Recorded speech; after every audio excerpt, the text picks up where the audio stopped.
6:01, good morning, live from the Circus Sports at the Mint Kentucky Downs studio. I'm Justin Hawkins. In NFL news last night, per Tom Pelissero, the Chargers are expected to hire former Dolphins head coach Mike McDaniel as their offensive coordinator. No deal has been signed just yet, as he's still a head coaching candidate for both the Raiders and Ravens. But if he returns in 2026 in the NFL as an OC, it would be with the Chargers coaching Justin Herbert alongside head coach Jim Harbaugh. To the ice, where the Nashville Predators suffered their second straight loss, losing to the Buffalo Sabres last night 5-3. UC Saros was pulled out of the Preds net early into the second period after allowing 4 goals. Ryan O'Reilly scored twice. Philip Forsberg also netted one, but in the end, they come up short. The Preds are back at it tomorrow night to face off against the Ottawa Senators at home with puck drop at 7 p.m. And in college hoops yesterday, number 15 Vanderbilt suffered their third straight loss in SEC play as they fall to number 20 Arkansas, 93-68. Arkansas out-rebounded Vandy 39-27 and also outscored Vandy 50-22 in the paint. Next up for Vanderbilt is a Saturday afternoon tip-off in Starkville against Mississippi State at 5 p.m. For all your foundation repair and waterproofing needs, you got to go to USSTN.com. Breaking news at once on your home for the Titans and Vols. This is 104.5 The Zone.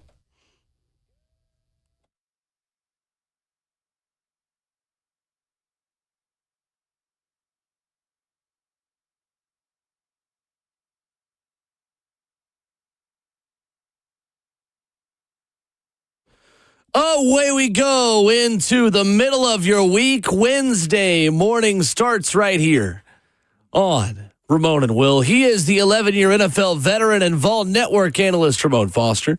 Justin Hawkins hitting all the right buttons, including ours. And I'm Will Bowling. 615-737-1045 is our number.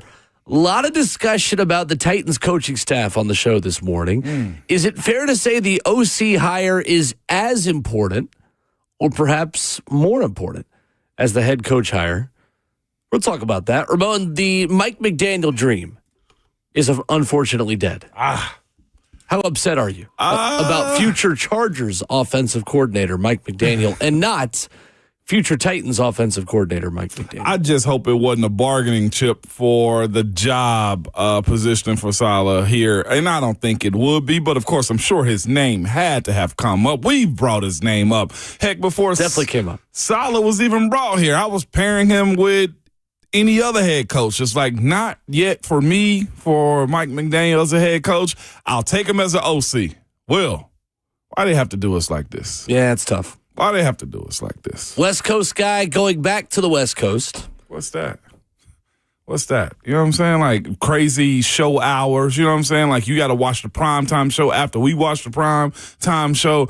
So what? You get nice sunsets. You know what I'm saying? What? The weather's more consistent. I wonder how many there. shows you're watching as offensive coordinator of the Chargers. It's the idea that I thought of that. Okay. Beauty of working for the Chargers is you can, in that city, go out and do whatever you want. And no one will recognize you. That's very, especially as normal as he looks. You know what? You are 100% correct on that one. McDaniel was an OC in 21 for San Francisco. Of course, became the Dolphins head coach in 2022.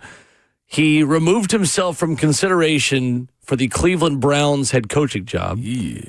He is still a candidate for the Ravens and Raiders head coaching jobs, but he will not be the offensive coordinator here or in Tampa or in Philly. Is the Chargers OC opening, Ramon, the best available OC landing spot? You know how it is. Everybody think they can fix Justin Herbert.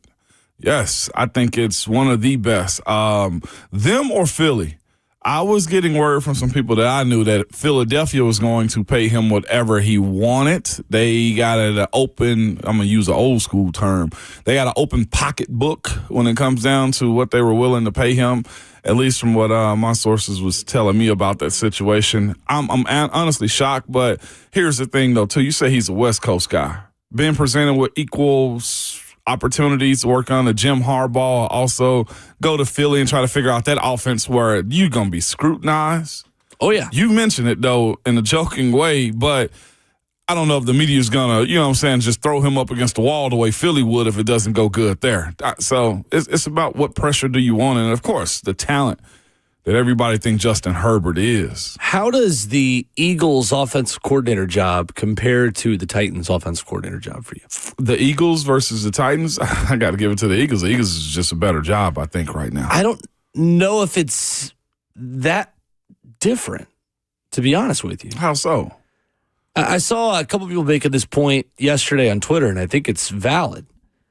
Your expectations as the OC in Philly are a lot higher than they will be here, meaning that the standard you've got to meet as an offense is higher. Understood. Is that the case here? But I also standards. The standards are way different. Yeah. Standards are way different. We're talking about two different levels, two different expectations with where he will be starting off at. So yeah, I could see that as being part of why this job may be easier on a coach, no doubt. But the hard part for a coach coming here to figure out this offense is you got a very young quarterback, super incomplete offense, and a defense that you're hoping piece it together too. Like I'm looking at either job and thinking about where I want to go. I personally choose Philly's job because there's more structure and set players. And not only that, I got stars on that team that I can just become a wizard for what I want to run for. I think, though, that the tools you are given also dictate what the expectations are for you. No doubt. Like coming here and having less pro-ready resources and having more of a blank canvas to paint on also means that less is expected of you. If you go to Philadelphia and your offense is 20th in scoring again, and Jalen Hurts is struggling again without the quarterback run game and struggling again without without all pros all across the entire offensive line, all of a sudden you're painted as another villain. I mean, what is Kevin Petula at this point in his NFL coaching career? He's what was he before? A guy that was getting booed by Eagles fans and run out of town.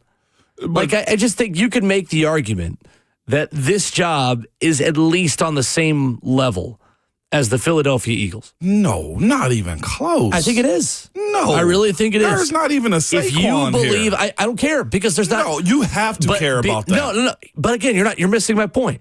There's not Saquon level expectations. Like if you bring this offense in Tennessee, top 20 in scoring in 2026, you're a head coach again. No, absolutely. If you're Brian Daboll. Here's the thing. Why not? There's the expectation of being able to unlock Cam. That's the pressure more than almost anything else. Right. Like you talking about the level of expectation. Well, when we watch this team, this fan base's expectation of this offense being good, I mean, even last year with Cam was a lot of pressure to consider. So for sure. My point of it all is there's going to be pressure in either one of those two roles. And I think almost when you look at how you bring Cam out of it or how you try to piece together the parts for the offense, I almost feel like it can be harder to see if it's going to work. What we do know about that Philly offense is this. The Philly offense is ready to go to work. I don't even know who I'm not disagreeing with any of your points. Their offensive coordinator was. Kevin Petula. 10 days out of 10, I'm taking the Philly job over asking which job I think is going to help me be more successful. We're saying all the same things. We're just disagreeing on the last point. Because their success is a lot more challenging, in my opinion, to obtain. Because you've got to be a top 10 offense with those parts. We're talking about to be a top 10. I think they can be, and they have been. The issue is they've hired some duds, but we're talking about that job as if it's somebody hopping on it without any experience. It will be Mike McDaniel hopping on that. That's not what I'm saying either. I'm saying that if you are given a better team to work with right away, then you better perform immediately. I can agree with that. If I'm Robert Saleh, I'm going to candidates and saying, man, if you get us on the right track, I'm going to have this defense working over here and be ready to perform immediately. No doubt. Just be solid. So, yeah, you're not giving as much. You're not giving A.J. Brown. You're not giving Saquon Barkley. You're not giving Jalen Hurts. You're also not expected to have Jalen Hurts, Saquon Barkley, A.J. Brown level of production. Understood. Your bar to reach for success is lower here right away because the expectations are lower here right away than they are for a ready-made Super Bowl contender in a major market that will make you out as the villain if you don't have your offense looking Super Bowl caliber. But that's my pitch if I'm Robert Saleh. Understood. But I just think it's a dream to work with that caliber of talent on that type of team. I'm with you. Now, like you said, I think we're close to what we're saying as far as like there's not a lot of expectations for building this thing up from where it was last year, and you got to take them to the top. I 100% agree with you, but if we're talking about the Jimmys and Joes that team already have, I think you got to say to yourself, if I'm trying to prove that I'm this bad of a coach, this good of a coach, not Michael Jackson bad here. If you're this good of a coach, then I'm going to be the one to take you over the top of that. And I'm supported by the defense already, too. But I think kind of the point, though, to be the kind of guy who revamps that Philly offense and takes them from their Depends on what you want. That's the way I view it. I don't think that's universally accepted. I think some offensive coordinator. I think some offensive coordinator candidates might want that. But what if they go 7-10? And what if the Titans in the NFC East 3-14 again? Because of the parts you don't have. But how good is the offense?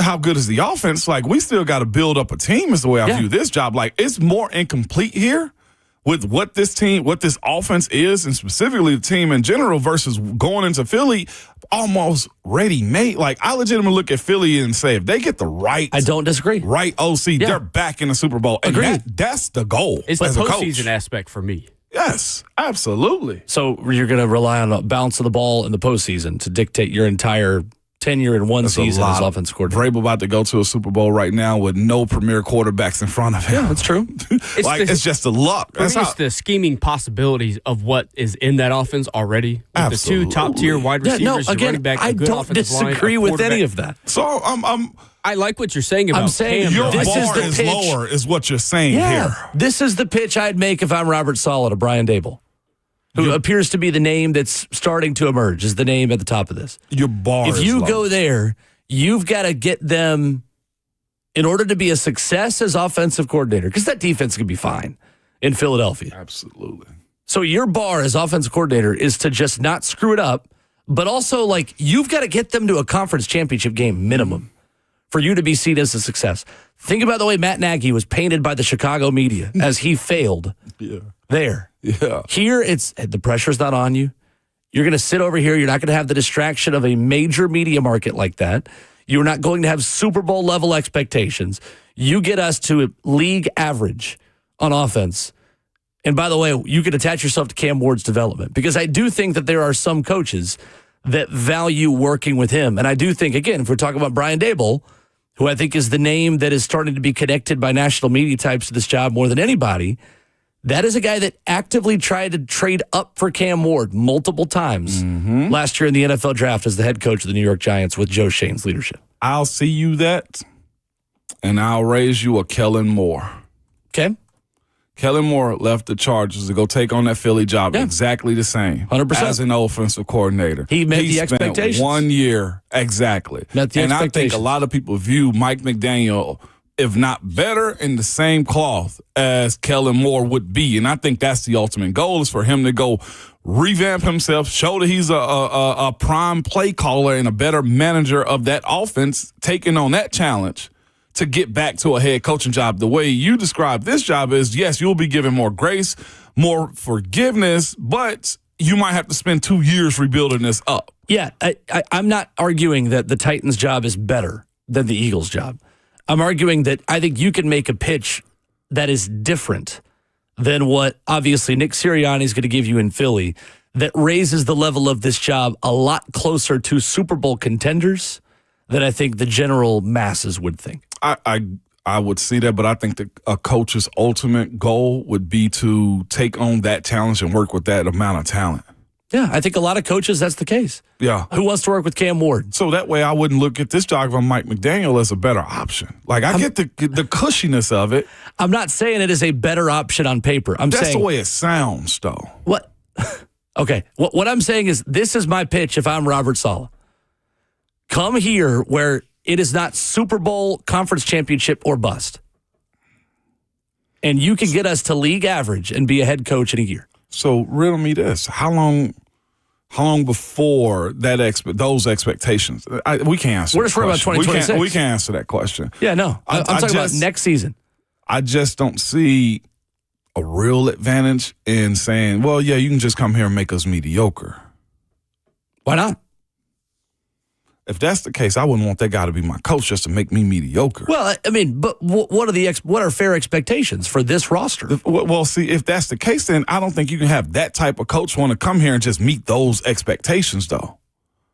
Like, this is a trek, and we're not even into free agency and everything else. And that's my point. I don't know if you're going to get a guy like Mike McDaniel. Maybe Brian Daboll. Clearly I don't they're not know. because he's going to L.A. Yeah. Yeah. But a coach coming here just to be a part of the rebuild is a fascinating approach to advertising this job to me. What's that coach's evaluation of Cam Ward? That's the hypothetical question we don't have the answer to. That, to me, is probably just the only calling card that you have with that. Yeah, if you believe in Cam Ward enough and you loved him in the draft process, come coach him. That's the only part of it to me I think that matters. Listen to what. Go ahead. I was just going to say how incomplete this offense and just team is. I don't know if anybody's going to compare the two and say, yeah, I'm going to go to Nashville, though, is my point, especially when you got a reputation to uphold. One NFL insider yesterday did link one name as a potential frontrunner and did give a little bit of ammo to the fact that the Titans' offensive coordinator job is being viewed as well as any other around the league right now. We'll play what Mike Garafolo had to say. Interesting stuff at NFL Network yesterday. Coming up next.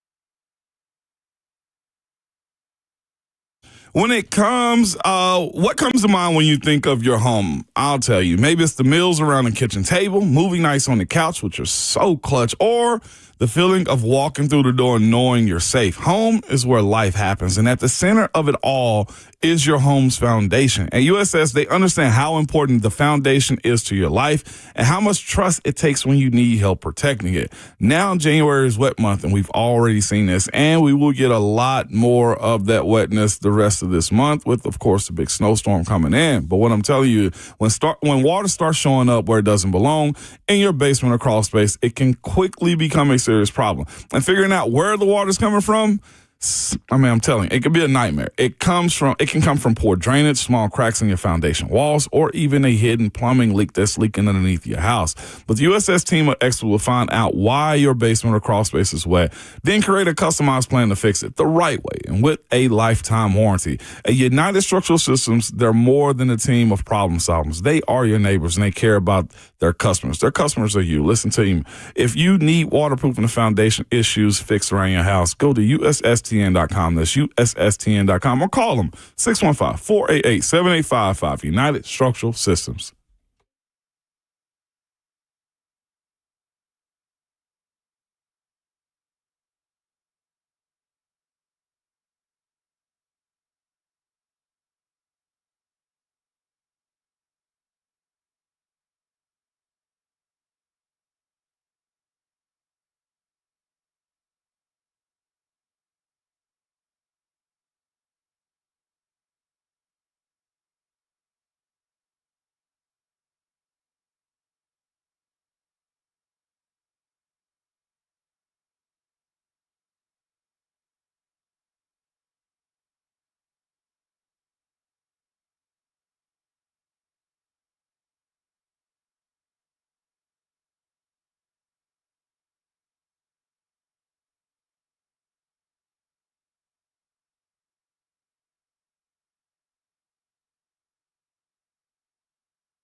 Ramona Will at 104.5 The Zone, 615-737-1045.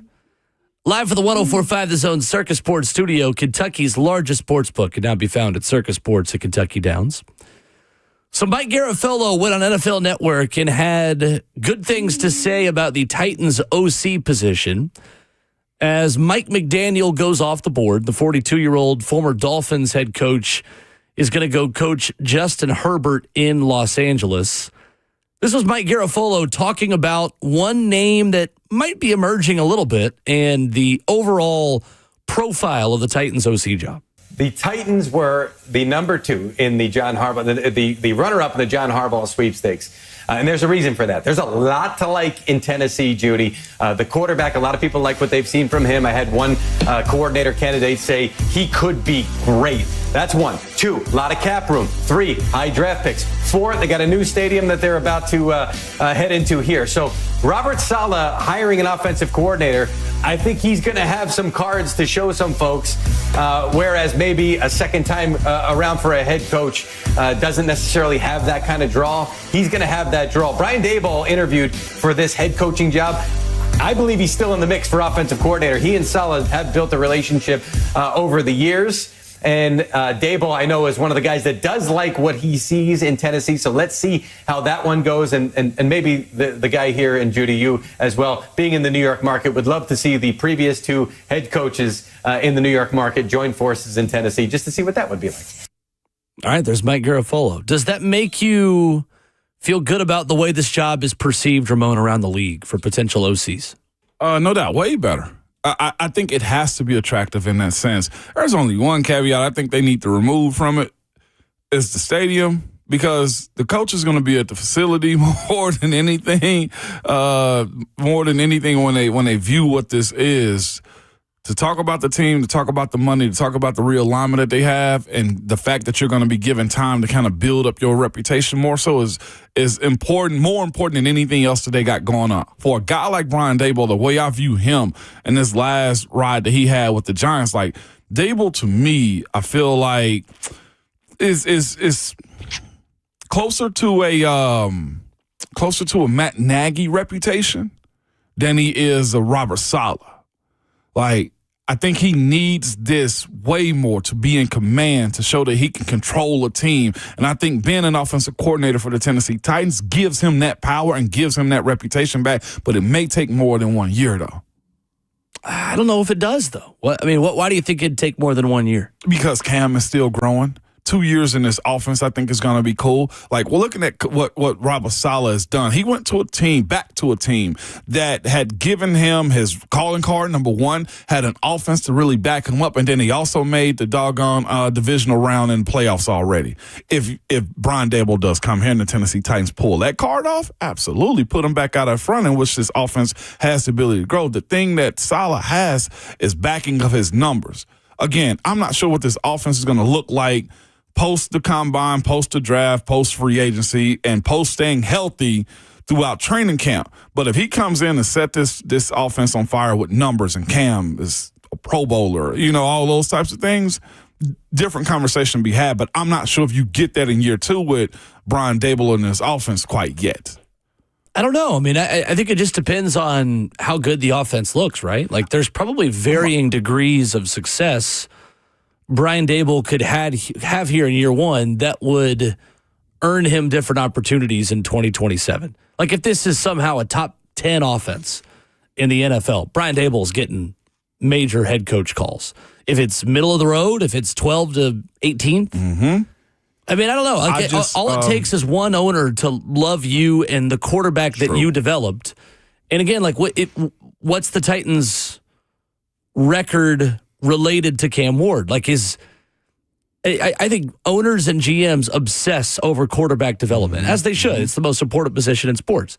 If Cam Ward throws for 4,000 yards, but the offense is still 20th in scoring, I tend to think that Brian Daboll is still going to be a head coach in 2027, because in that world, Cam Ward will have just thrown for 4,000 yards. There's just so much we don't know to be able to say he would or wouldn't definitely be here for multiple seasons if you went Brian Daboll as OC. Can I be judgy real quick? This is just my offense side coming out, and I'm on the offensive side when I say this. I think I think it's easier for a defensive coach to reset a side of the ball way faster than it is for an offensive coordinator too. I think it's easier for that DC to get hired. Yeah. In some ways, because they don't have to develop one position like the offensive coordinator does. No, exactly. And there are mistakes allowed on the defense that aren't allowed on the offense. A left tackle being out of the game can mess up your rankings, your play calling, your everything. Like on the defense, like I'm gonna sound so condescending saying this, but if a defensive tackle is out, you can find an equal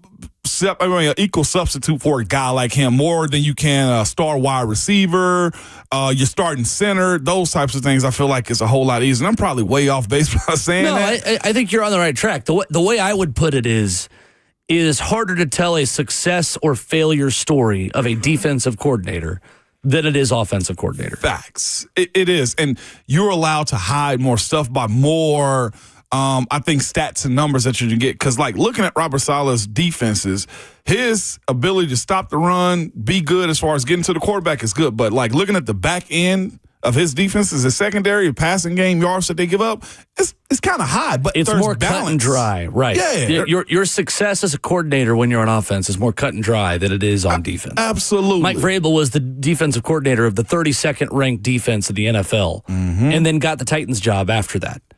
Yeah. And clearly, you knew the leadership ability, the scheme, and taking what he was given and making the most of it. Clearly, he was doing a good job, but the results still weren't there. You are still results-oriented when you are an offensive coordinator based on points and quarterback development. No doubt. Simple as that. No doubt. You can be a middle-of-the-road, statistically defensive coordinator, but if I can look at that defense and say, oh, well, you're 31st in pressure rate, you had 2 guys get hurt, 3 more starters that are elsewhere now, I think where you are right, but not totally right, Ramon, is that I think the NFL overcorrects to offensive coordinators so much that it kind of evens the playing field. Yeah. Like the NFL is so obsessed with quarterback development and getting that position right because maximizing a rookie quarterback window is so critical to being in a Super Bowl window, the way the salary cap works, that I do think that playing field is leveled because teams are overly obsessed with young offensive minds and finding the next Sean McVay or Kyle Shanahan. No doubt about it. But I will say this: Brian Daboll been in the conversation, despite what his record was with the New York Giants. He did have a good rapport with Josh Allen. You're hoping that he can get back to his basics as far as that goes. I'm not sure how heavy he had his hand on the offensive play calling with the Giants, but what I do know is this. His excitement about working with Jackson Dart, I think, should correlate with the excitement to work with Cam. And I think if you are a coach that can get that job right there right, call an offense that you can see very similar things with how you are about to start running stuff with the Giants, cool. I'm not sure if he wants to go after a Cam Scatterbull, Breece Hall type. But if his baseline of getting an offense back together goes back to his Buffalo days, put him in. Mm-hmm. Give him a nice contract for about 2 years is the way I view this one because he's had almost every version of this offense in 2 different cities right now. Commenter on YouTube says, I need to apologize for my take to open the show. Said, you pitch to a group of 1% of 1%. If you're scared of expectations and pressure, come to us who have neither because we suck. LOL. Why would you even want that coach at that point? Here's the thing. It's more than just the expectations.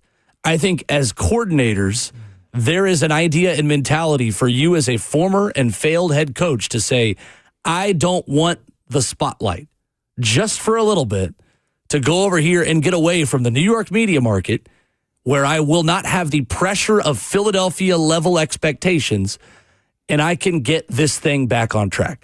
It's choose your own adventure is what it is. It's not that a coach doesn't want excellence.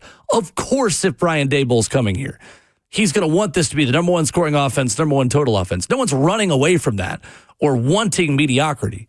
I'm saying with what you are given, there is also a different level of expectations. And I think there's this idea out there that Philadelphia is automatically a better job, head and shoulders above the Titans because you have all these pieces.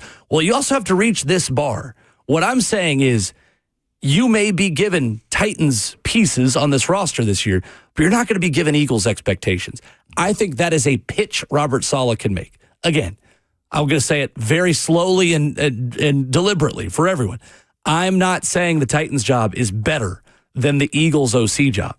I'm saying I think you can make an argument it is a different kind of job that can be attractive to some candidates within this market. Well, I'm not going to apologize for it. That's for dang sure. I would say you almost underestimating this fan base. They was talking about having an insurrection if Matt Nagy was going to be the head coach of this team. I think Bam AI generated a picture out front. There's no way he was out front of the facility. Either way is what I'm saying is the expectations, I think, because, like, I will be quite honest, well, my personal opinion, the Cam Ward presence here, I think raises the bar for this fan base's expectations way higher than I thought. It just is. And whoever that coach is, I will say, have to rise to that occasion. Can't make Cam look bad. Mm-hmm. And they got to be strategic in how many pieces they're going to bring in, too, because that's one conversation I had with somebody out of Pittsburgh was it felt like they were losing not the culture, but just the feel of what it means to sell out each and every play, each and every game, and know the expectations of playing, because Pittsburgh has brought in so many free agents as of late. Be strategic is the way I'm going to look at Robert Saleh when they finally announce him as a head coach, to figure out what he wants this offense, defense, and the special teams to look like and the culture of it all, which, and hearing a lot of people talk about him, I mean, he knows what he wants a team to look like. Matt in Shelbyville's first up of the phone, 615-737-1045. What's up, Matt? Morning, Matt. Hey, good morning, guys. I just think that personally, you're gonna have to give Saleh time. I really think that you're gonna be like 3-14 again next year. It is what it is. But are you gonna give him time to get that roster together? Because you just got other teams in the league that are better than the Titans right now. But I got a question, because everybody is just so high on Cam Ward. He has talent, but we all know that we draft number ones on potential. So let me ask you, if you have the number one pick, and I know it's hypothetical, you take Mendoza, who has a higher upside? No. Mendoza or Cam You did not Ward? take Mendoza. We did this. Go ahead, Matt. Let him finish. Let me hear what else you got in there, Matt. Would you take Mendoza? I mean, again, it's a totally moot point because they don't have the number one pick. Well, I know, but I'm just saying that I think that teams get caught into having the number one pick. They spend time to figure out it doesn't work, and then they move on. Same way with Lance and Purdy.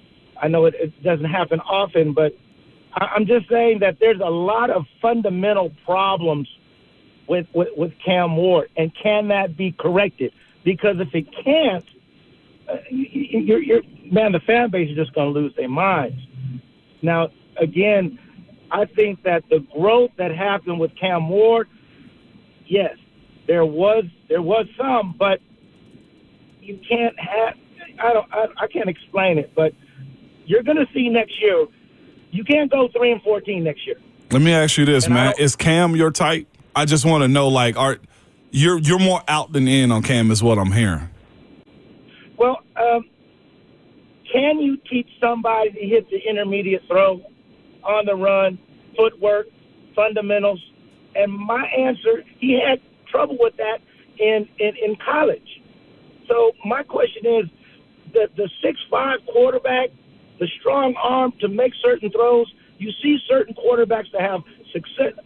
I mean, Ramon. I mean, who had more of an upside? No, I'm with you. Roethlisberger or Cam Ward? Well, I mean, Jalen Hurts is also just like 6'2" also. I think what you're saying is the mechanics. Like the original question, like Matt, and I'm not being abrasive with you when I ask this, like, because there's a quad loud portion of this fan base. I don't think that is sold on Cam. And I think Matt is speaking that, but don't want to be the bad guy. It's kind of what I'm hearing. It's okay to say Cam hasn't convinced you yet, Matt, is what I'm hearing. And you probably would have taken somebody else. That's kind of what I'm getting. I hope I ain't putting words into your mouth, but that's the way it seems you feel about it with what you've seen this year and what you thought of him in the pre-draft. Thank you for the call, Matt. Appreciate it. I don't get the whole argument of, you're just going to automatically go 3-14 again next year. We don't know who's on this team yet. Matt got out front with it. We only know who one member of the staff is. Like, how can we make record predictions about what next year is going to look like when they haven't spent any of their free agent money yet? They haven't re-signed anybody yet. They haven't given Cam Ward an offensive coordinator yet. We don't know if Bones is back. We don't know who the DC is. All we know is Robert Saleh's here, and he's probably going to call plays on defense. How in the world are we making a record prediction off that today? I mean, the Patriots and Jags just showed us that if you get it right over an offseason around a decent quarterback situation, because the Jags don't even have a great quarterback situation. Trevor Lawrence was fine this year. Yeah, he was. But they showed that the right free agent moves, the right trades, the right head coach coming in with the right staff, this team could be good next year. I don't know who's on the team yet. Matt, Go ahead. I was just going to say, no, you're more serious than I am. I want you to come finish. No, I'm asking, like, how are we making record predictions in late January? It's like what we talked about yesterday with the draft. Like, I don't know what they're going to draft yet. It's January, guys. There's still playoff games going on. I'm going to be real. I respect the heck out of Matt for calling in with that take because it sounds, as it stands, he's a never Cam guy right now. I wouldn't say never, but... He's a not Cam right now. Yeah. I see Mike in our chat said he's not completely sold on Cam either right now. And I think that's the biggest challenge for a Brian Daboll type. That's why Saleh getting a job is awesome because his connections are vast from what we're getting. You can be not totally sold on Cam Ward, but also understand that you got to keep letting him play. And you got to keep giving him opportunities to prove himself. Because a lot of people were out. A lot of people were out on Bryce Young. And a lot of people were buying Bitcoin on C.J. Stroud. Oh, look at Baker Mayfield, who was calling out his old coach yesterday on Twitter. Yes, absolutely. Matt, what I would tell you, and I'm not making a mockery of it, it takes time. I get where you're coming from. I hear the anxiety in his voice, though, too, when he's speaking about him. He was hesitant, and he still didn't answer me when it came down to, is he a Cam Ward guy or not, though? I needed that answer. Even if they had the number one pick, I think there is no way, not a snowball's chance in Hades, that they would have traded away the first pick and drafted Fernando Mendoza. No shot. I like that. 3 or 14, Matt. I wrote it on my laptop. I mean, on my iPad, too. Booked it. 615-737-1045. More of your phone calls, plus what we learned from Albert Breer's piece at SI.com about the Titans' process of hiring Robert Saleh. We'll tell you what that is next.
Ramona Will, 104.5 The Zone, wrapping up hour one. Ramon Foster, Will Bowling.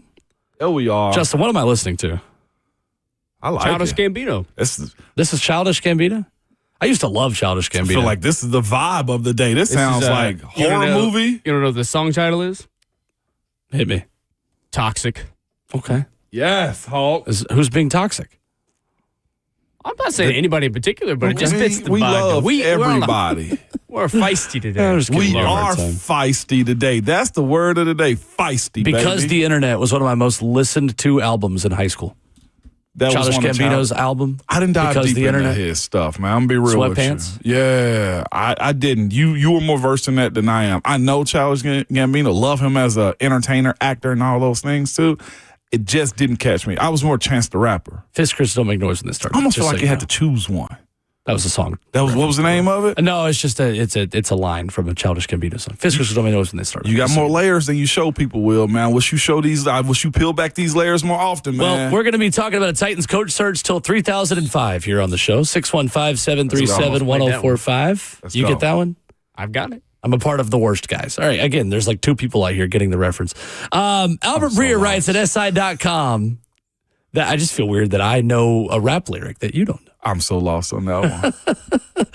Albert Breer reports that Amy Adams Strunk and Titans ownership joined the quarterback planning piece of the 3-hour session the Titans had with Robert Saleh. In his in-person interview with the Tennessee Titans, they brought Saleh to the cafeteria for dinner. And the second part of the interview, that lasted another hour and a half, where Amy Adams Strunk got to see Robert Saleh's energy and presence for herself. That left Borgonzi and Brinker to meet privately with Amy Adams Strunk, Albert Breer writes, where Mike Borgonzi made his recommendation that Robert Saleh was the guy, feeling that there was no more reason to wait as the team's exhaustive research matched with what they'd witnessed the previous 5 hours. Saleh was offered the job. He accepted it, and the group then called Jeffrey Simmons and Cam Ward over FaceTime to deliver the news.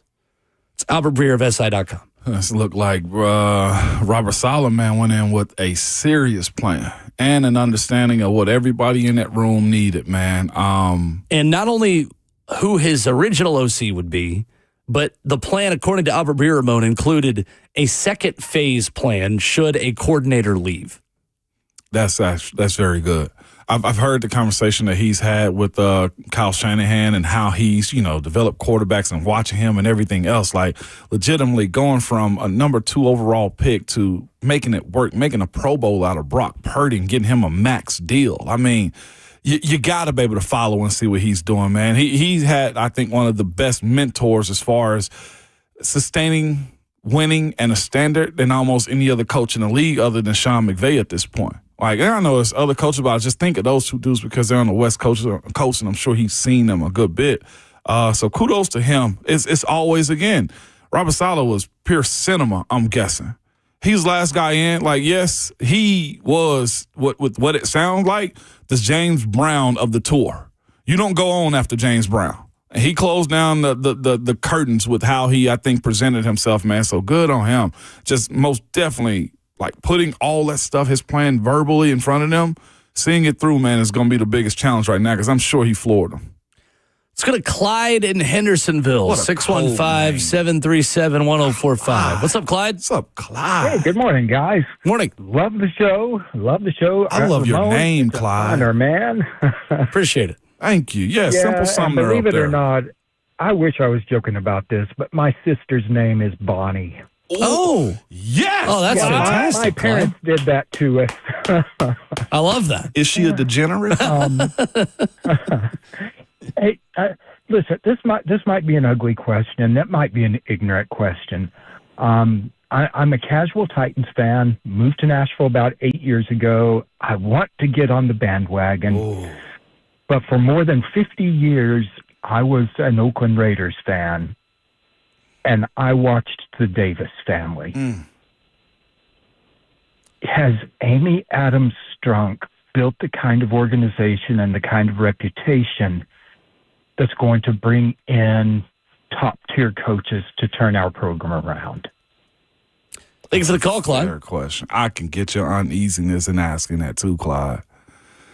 From an outsider's perspective, what I would say is this. I'm talking to one of my good friends yesterday, just speaking about, he asked this, because I was asking him about Saleh. I was just like, he said to me, you can't imagine every place being like how we were. And I don't mean to put it and compare it to that way, but like being linear and being on the same page with front office, coaches, and players. Like, I do think Miss Amy does have to get to that point. But, Clyde, what I would tell you is this. You get to that point by winning. The more losing and turmoil that you have, the more and more her reputation continues to go down. The more and more you feel like you're uneasy about being a Titans fan. You're casual right now. I legitimately do mean this. The more you win, the more you understand what your process and method is. That's why I think it's like overly crucial to get this hire right, to make sure Cam is above board, and that you don't have to just continue to rebuild. This settles itself, Will, by winning. Yeah. When I took this job in 2020, Miss Amy was the best thing walking in the city. Perception can change quickly. Tell me I'm lying. You remember that era. I mean, I think the profile of this job certainly is better than it was a year ago. Yeah. What I will say, Clyde, to your question is this. Look at the last two big hires that they've made. These are not candidates that were looked down upon around the NFL. This was not the Cowboys having to settle for Brian Schottenheimer a year ago. Robert Saleh is seen as a good hire. We're going to talk later about a national piece grading it. And ESPN national people are giving it an A. Mike Morganzi was seen as one of the top candidates in the GM search last season in the NFL. And Ramon, remember when we first brought up his name, a lot of the conversation was like, oh, he's not going to take this job. Yeah. So who else is out there that you're going to have to, quote unquote, settle for? And Mike Morganzi took this job as someone who's really well respected around the NFL. The proof's in the pudding. And we could talk about perception. We could talk about what some people believe or don't believe. I want to stick to the fact of it. The Titans have made two hires of people that are generally well respected in the league. And so if there is some perception that this job isn't a great one, or the instability gives people pause about wanting to sign up to be part of this organization, I'd say the proof's in the pudding. Look at who they did hire. Because clearly that wasn't a big enough morganzi to Robert Saleh or Mike Morganzi to not come here. And that's all that really matters. Winning. I'm with you. They've made two hires that are generally well respected. Yeah. If this job was that much worse than the other openings around the NFL, then yeah, maybe they'd have to settle for some more off the beaten path candidates. I don't get that perception of that's the way the league views Mike Morganzi and Robert Saleh. I think the league views those two guys very favorably. Well, like Clyde didn't mention those two. He mentioned Miss Amy and the reputation of them too. And I do think it's fair to bring that question up, considering her own fan base speaks of it like that. Now, to your point, the right decision was made as far as bringing Robert Saleh in here and making him your head coach. Yes, but as far as taking that step in the right direction, that was step one. Step two is making sure that he can and they can help him facilitate a team that's good enough to win football games. I do think that's a fair assessment. Just being quite honest about this owns fan base tweets at us about how they feel about this. To the caller's question. He's just a bandwagon guy right now. To the caller's question about casual. Does the perception of ownership make it harder for the Titans to bring in top-tier people? I'd say you already have your answer. It didn't.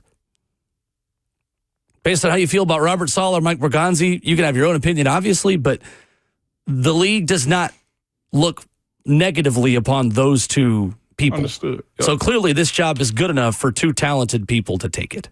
We'll see if Robert Saleh ultimately succeeds or not, but that's the point. I think that's the answer. 615-737-1045. Got loaded phone lines on this. We'll go rapid fire phones when we come back.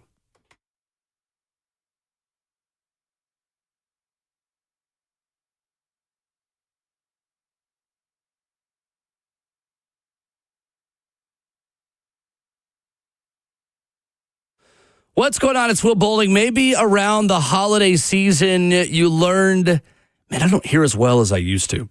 And maybe it was yourself telling yourself that. You're at the company holiday party. There's tables all around you. It's loud in there. The music's going. You just can't hear the person across from you. Brentwood Hearing Center can help with that because they have got the latest hearing device technology, which addresses speech in noise. Like when you're at your favorite restaurant and you're hearing the table behind you a lot more than you're hearing the person in front of you. Brentwood Hearing Center can help with that. What they're going to do is sit down with you and learn where you're having the most trouble hearing and give you the right technology to address your hearing challenges. Not something that's just going to have a blanket fix out of the box, something that really helps your specific needs. Call Brentwood Hearing Center, 615-377-0420, or visit them online at BrentwoodHearingCenter.com. That's 615-377-0420. Brentwood Hearing Center, better hearing, better life.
.703, good morning, live from the Circus Sports at the Mint Kentucky Downs studio. I'm Justin Hawkins. In NFL news last night, per Tom Pelissero, the Chargers are expected to hire former Dolphins head coach Mike McDaniel as their offensive coordinator.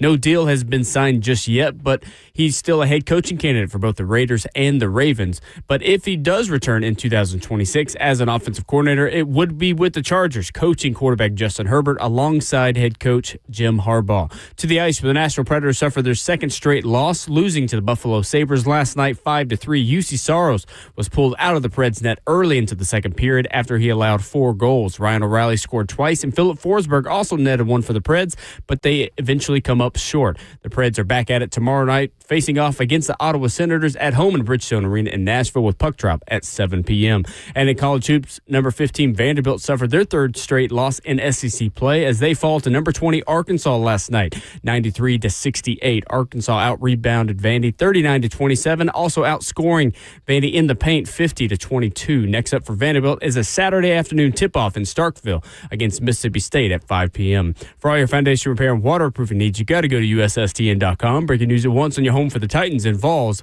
This is 104.5 The Zone.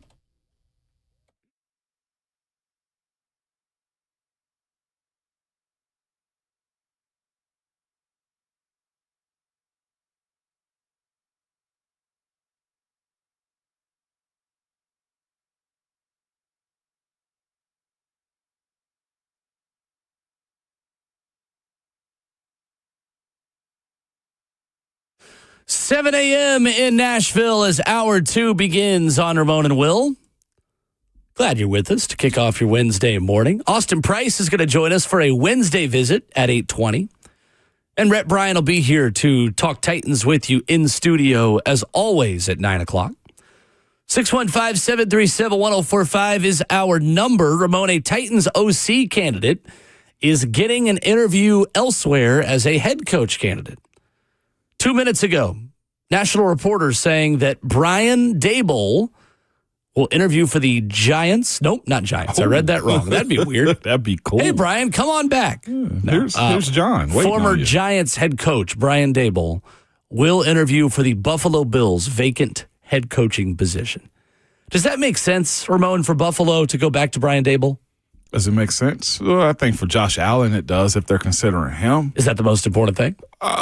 No, it's not, because they got to get more weapons offensively and figure out how they're going to continue to build that team up. I don't think it was necessarily Sean McDermott's failure there as a coach. Now, I know he got some schematic things that he's dealing with as far as, how he managed the entire team we probably don't know about. But here's my thing. He didn't ask Josh Allen to fumble that ball going into the half. Josh Allen's got numerous amounts of turnovers that he has to deal with. He didn't know Keon Coleman was not going to be the guy that was going to take that next step until his second year. This was a very tight end-centric offense, and it seemed the guy that's most productive of what they had going on with Josh Allen is Brian Daboll. He ain't been interviewed for nothing. Well, it's the way I look at that situation. He fits Buffalo. He looks like what they look like up there. And if your franchise quarterback loves him, I think there was a tweet, maybe it was fake, I don't know what to believe on the internet anymore, about Josh Allen liking and wanting him. Josh Allen also likes and wants Davis Webb. Sounds like a basketball player. Davis Webb? Yeah. Like a backup quarterback to me, which he was. Former teammate of Josh Allen's, Davis Webb. I believe, no, never mind. He's not the betting favorite. Oh, yeah, he is. He is the betting favorite. No, he's not. Why am I? Well, this article's very poorly written. Anyway, I'm not going to out a writer or a website. But Clint Kubiak, Brian Daboll, Davis Webb, Joe Brady, seen as the top 4 favorites. Joe Brady also going to get an interview there, according to multiple reports. What were they again? One more time, those top 4? Clint Kubiak. Yep. Joe Brady, Yep. Brian Daboll, Yep. and Davis Webb. All right. Not in that order. That's just kind of where the top 4 is. I hadn't even heard of the Davis guy. Davis Webb? No, I've never heard of him. Where is he at right currently? Broncos. He's Broncos, Jayhawk said. He's kind of like Sean Payton's right-hand man right now. How much credit He's is a passing given game there? coordinator and a quarterback coach, I believe. Buffalo Bills backup quarterback from 2019 to 2021 with Josh Allen. I'll be hiring friends, man. Only been a head coach since 2023 when he was made quarterbacks coach in Denver 1 year after retiring as the backup or third string for the Giants in 2022. So he's got familiarity with Daboll as well. Sounds like Buffalo's trying to find that new hot thing right now. That's a heck of a risk to be making right there. Doubling down on Josh Allen and his influence. Yeah, you're right. Yeah, you got to go with the adult in the room on this one, man. I feel like for Josh Allen, he's in such the prime of his career that he can't waste it on a coach. doing this first time around the sun like this. Not with where that team is at. That defense is in, I feel like, the buildup of getting better, getting more good. That's too risky for me, in my personal opinion. Sure. 615-737-1045. Quickly, better OC job, Ravens or Bills? Or better head coach job, Ravens or Bills? Quickly, you said? Bills. Justin? Ravens. Why Bills? More set offensive and defense. I think offensively for Baltimore, they still got to get an offensive line, 1, 2 more wide receivers. And what offense will you run for Lamar? Why? I ain't taking Baltimore? Josh Allen over Lamar, though. I take Lamar over Josh, but I think the team is more set. Why Baltimore? Well, thanks for proving my point then. Because I would take Lamar over Josh Allen, and also I'd take their run game ability, and their defensive prowess has been improving. Is Derek coming back? Should be. I mean, have you Under seen reports contract. that he's not? Until otherwise proven, like he's still a 1,500 yard rusher, if I'm not mistaken. No doubt. He should have went for 2,000 last year. Exactly. He was 80 yards short. Ravens for me. Yeah. Ravens for you too. I think Brandon Beane has left that cupboard a bit more bare than Ozzie and Steve Bischoff. Like that Ravens organization's had more long-term success. I mean, if you want to go really long-term, back to the 90s, obviously. Well, Buffalo's very much in the mix, but I'm saying 20 years. I just think Buffalo's not as quite as good of an organization. It might be with cursed. the move the Pagula family made to elevate their general manager Brandon Beane there. I'd rather work for the Baltimore front office. Understood. The Ravens GM DeCosta just knows what he's doing. He does. He just gets it. That's the thing. I just take that Buffalo job for whatever reason. I like it. Yeah. Josh Allen's a good guy to work with. Lamar's 2-time MVP. 2 or 3? 2. Should have got 3. Yep. All right. There. And then the other one is Josh Allen's. He's a one-time MVP. Exactly. Kendall is in Nashville up next. Hey, Kendall. What's up, Kendall? Good morning. How y'all doing? We're good. Good morning. All right. So I was calling in reference to Mr. Matt, who called in a while ago, 30 minutes ago. I ain't throwing y'all under the bus, but You kind of did, Kendall. You can't say you didn't do that and then you did it just then. It's all right. Just don't make it a bus. We take cars running over us, okay? That's fair. All right. But no. So I just wanted to give him a glimmer of hope with Cam Ward. So timing and good coaching helps quarterbacks a lot. If you think of Bo Nix, what he looked like with Auburn versus when he got to Oregon, I mean, it was light years difference because it was better coaching, more structure.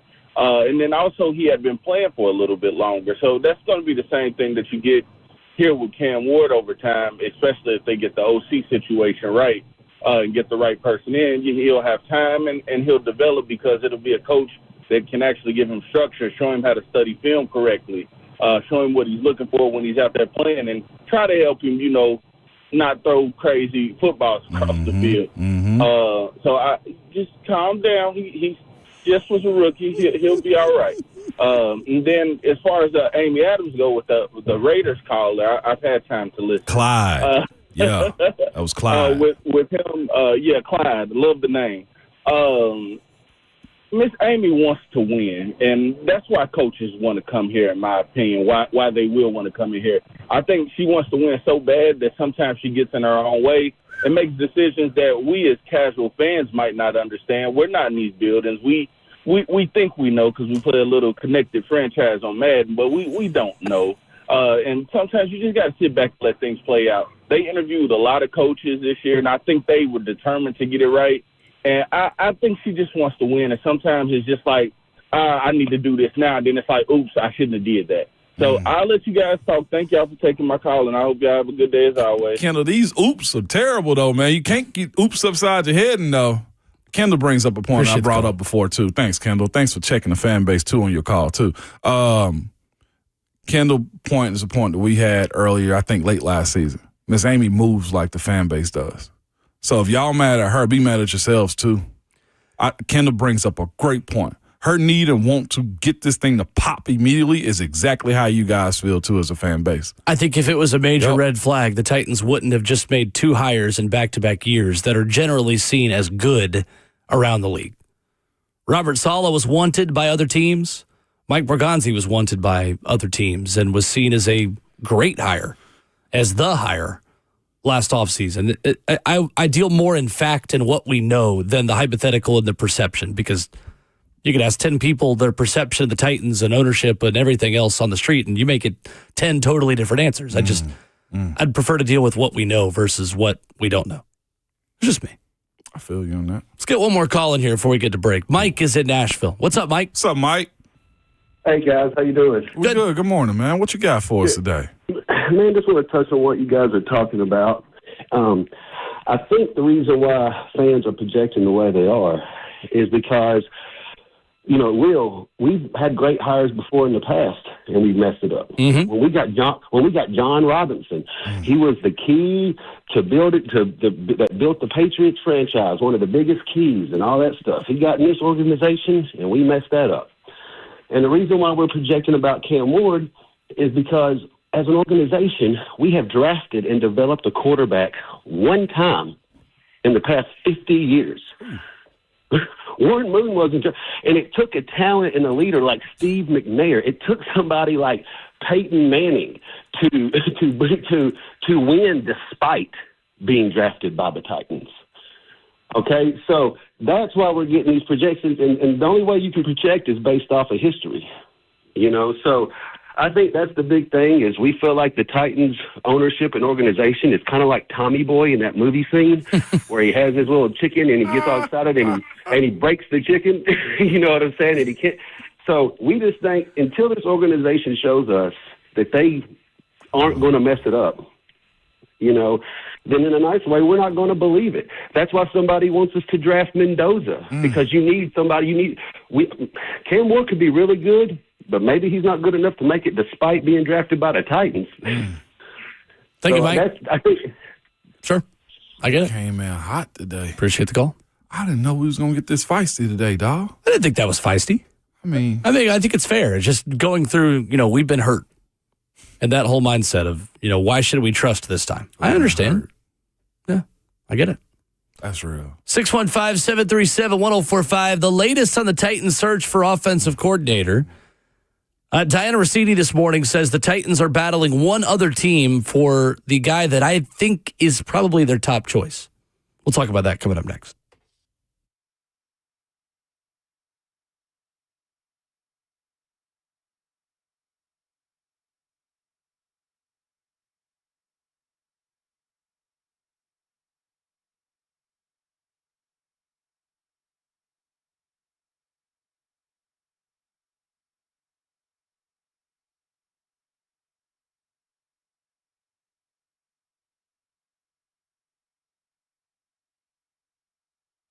Hey, it's Will Bowling. Lee Company believes in total transparency. That's why they send before and after photos and videos of the work they do. So when you make that appointment, you know exactly what's going on. You're going to know what's going on with your home's heating, air conditioning, plumbing, and electrical systems. Not only are you getting the best service, the most efficient team that's going to get out there, that's going to take care of things for you, that's got experience in the area, they're also going to give you that total transparency as they are working on what needs to be worked on. Trusted since 1944, Lee Company's award-winning team is committed to finding innovative and custom solutions specific to you. They're going to meet your home's needs. You got to contact Lee Company. Online at leecompany.com to learn more. That's leecompany.com for the folks with over 80 years of experience serving Middle Tennessee. With 14 community locations, check out their website at leecompany.com. That's Lee Company, all you need.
Ramona Willow, 104.5 The Zone, streaming live at 104.5 The Zone TV, Facebook Live, YouTube, Twitter, or Twitch.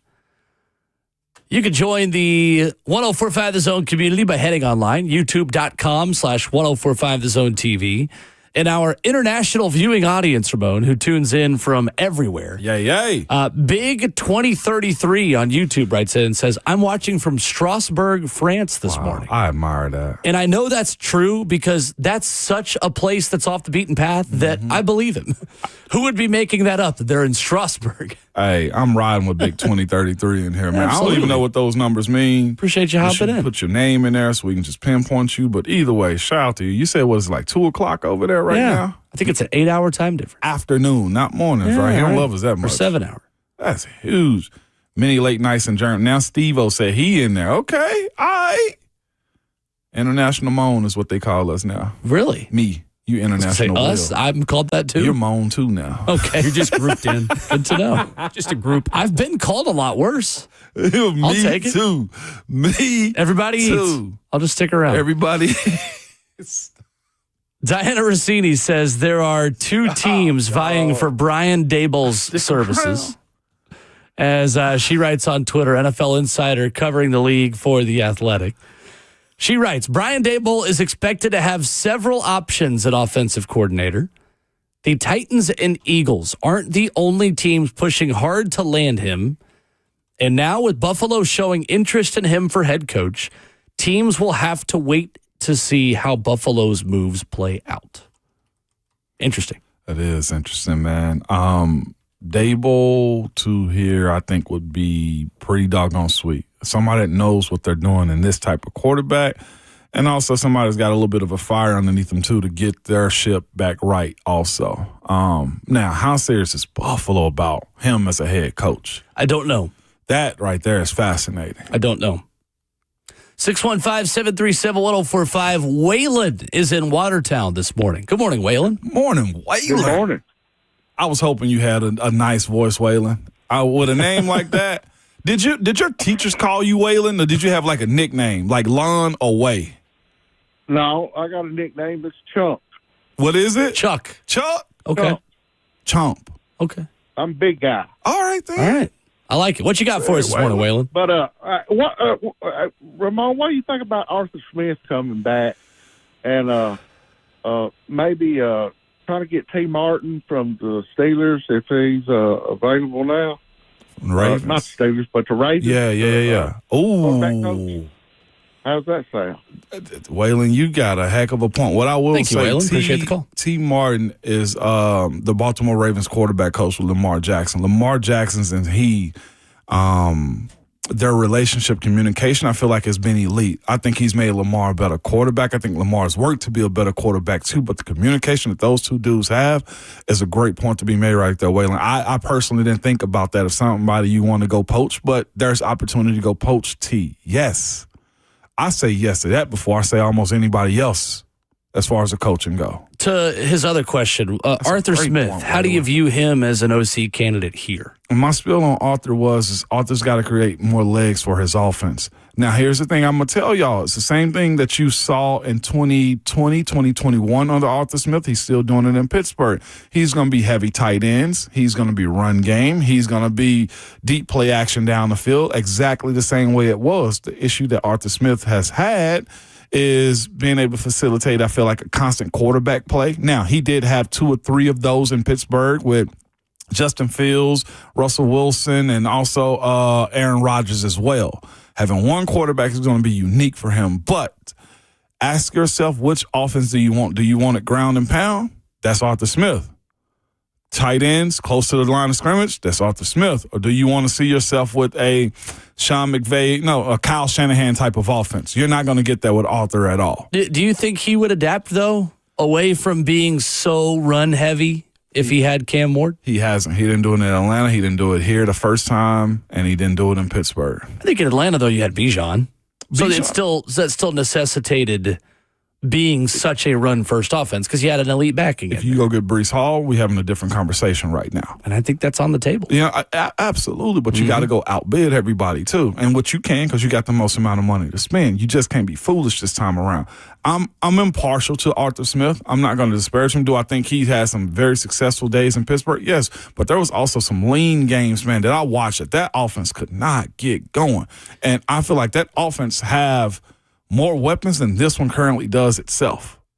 And that, to me, is a problem with Arthur. Statistically, the numbers don't jump off the page on Arthur Smith. Stats for a coordinator certainly aren't everything. No one's implying they are. But just so you got the full resume, Arthur Smith just finished his second season as OC with the Steelers. And prior to that, obviously, was in Tennessee as the OC from 2019 to 2020, just 2 seasons. The Titans offense under Arthur Smith's leadership averaged 2.86 points per drive in 2020. That led the NFL in 2020 and was ranked as the 8th best single-season mark in the NFL since 2000. It was a really good offense that Arthur Smith was in charge of here in 2020. That offense was his only top 10 offense, Ramon, in 7 seasons as a play caller between Tennessee, Atlanta, and Pittsburgh. That being said, he had Ryan Tannehill, Desmond Ridder, and very old Aaron Rodgers as his quarterbacks for those seasons. Russell Wilson / Justin Fields last season in Pittsburgh. Has he had enough quarterback talent to where we should expect top half of the league, top 10 in the league offenses, or should we grade him on a curve based on the quarterbacks that he's had to work with? Personally, I don't think the quarterbacks matter in his offense. I personally don't think he sets up his offense to amplify what a quarterback's attributes are. Neither in either place has he. Ryan Tannehill rollouts, deep play action. Yep, okay, but that's because of Derrick Henry's run game that he had on the ground. With what he did with Aaron Rodgers is as seasoned as anybody else. The Desmond Ridder trip, how much better did he make Desmond Ridder in that, or how much did he highlight Kyle Pitts and Bijan Robinson?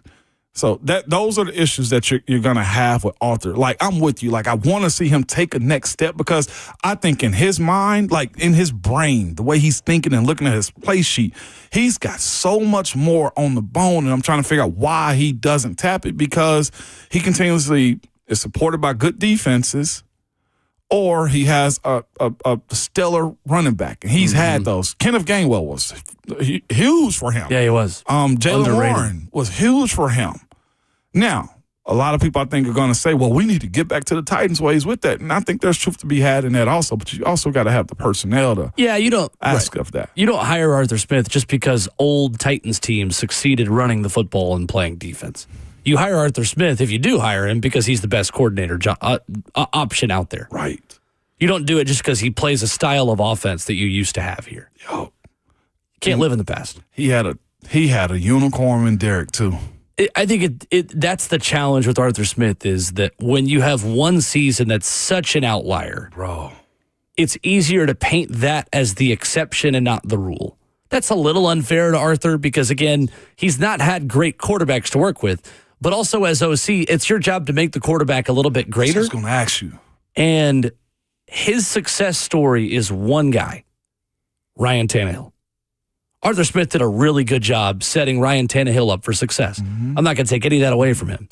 But some of the names that he is competing against for this job have multiple quarterbacks that they've helped develop. Cliff Kingsbury's name has come up in conjunction with the Titans OC job.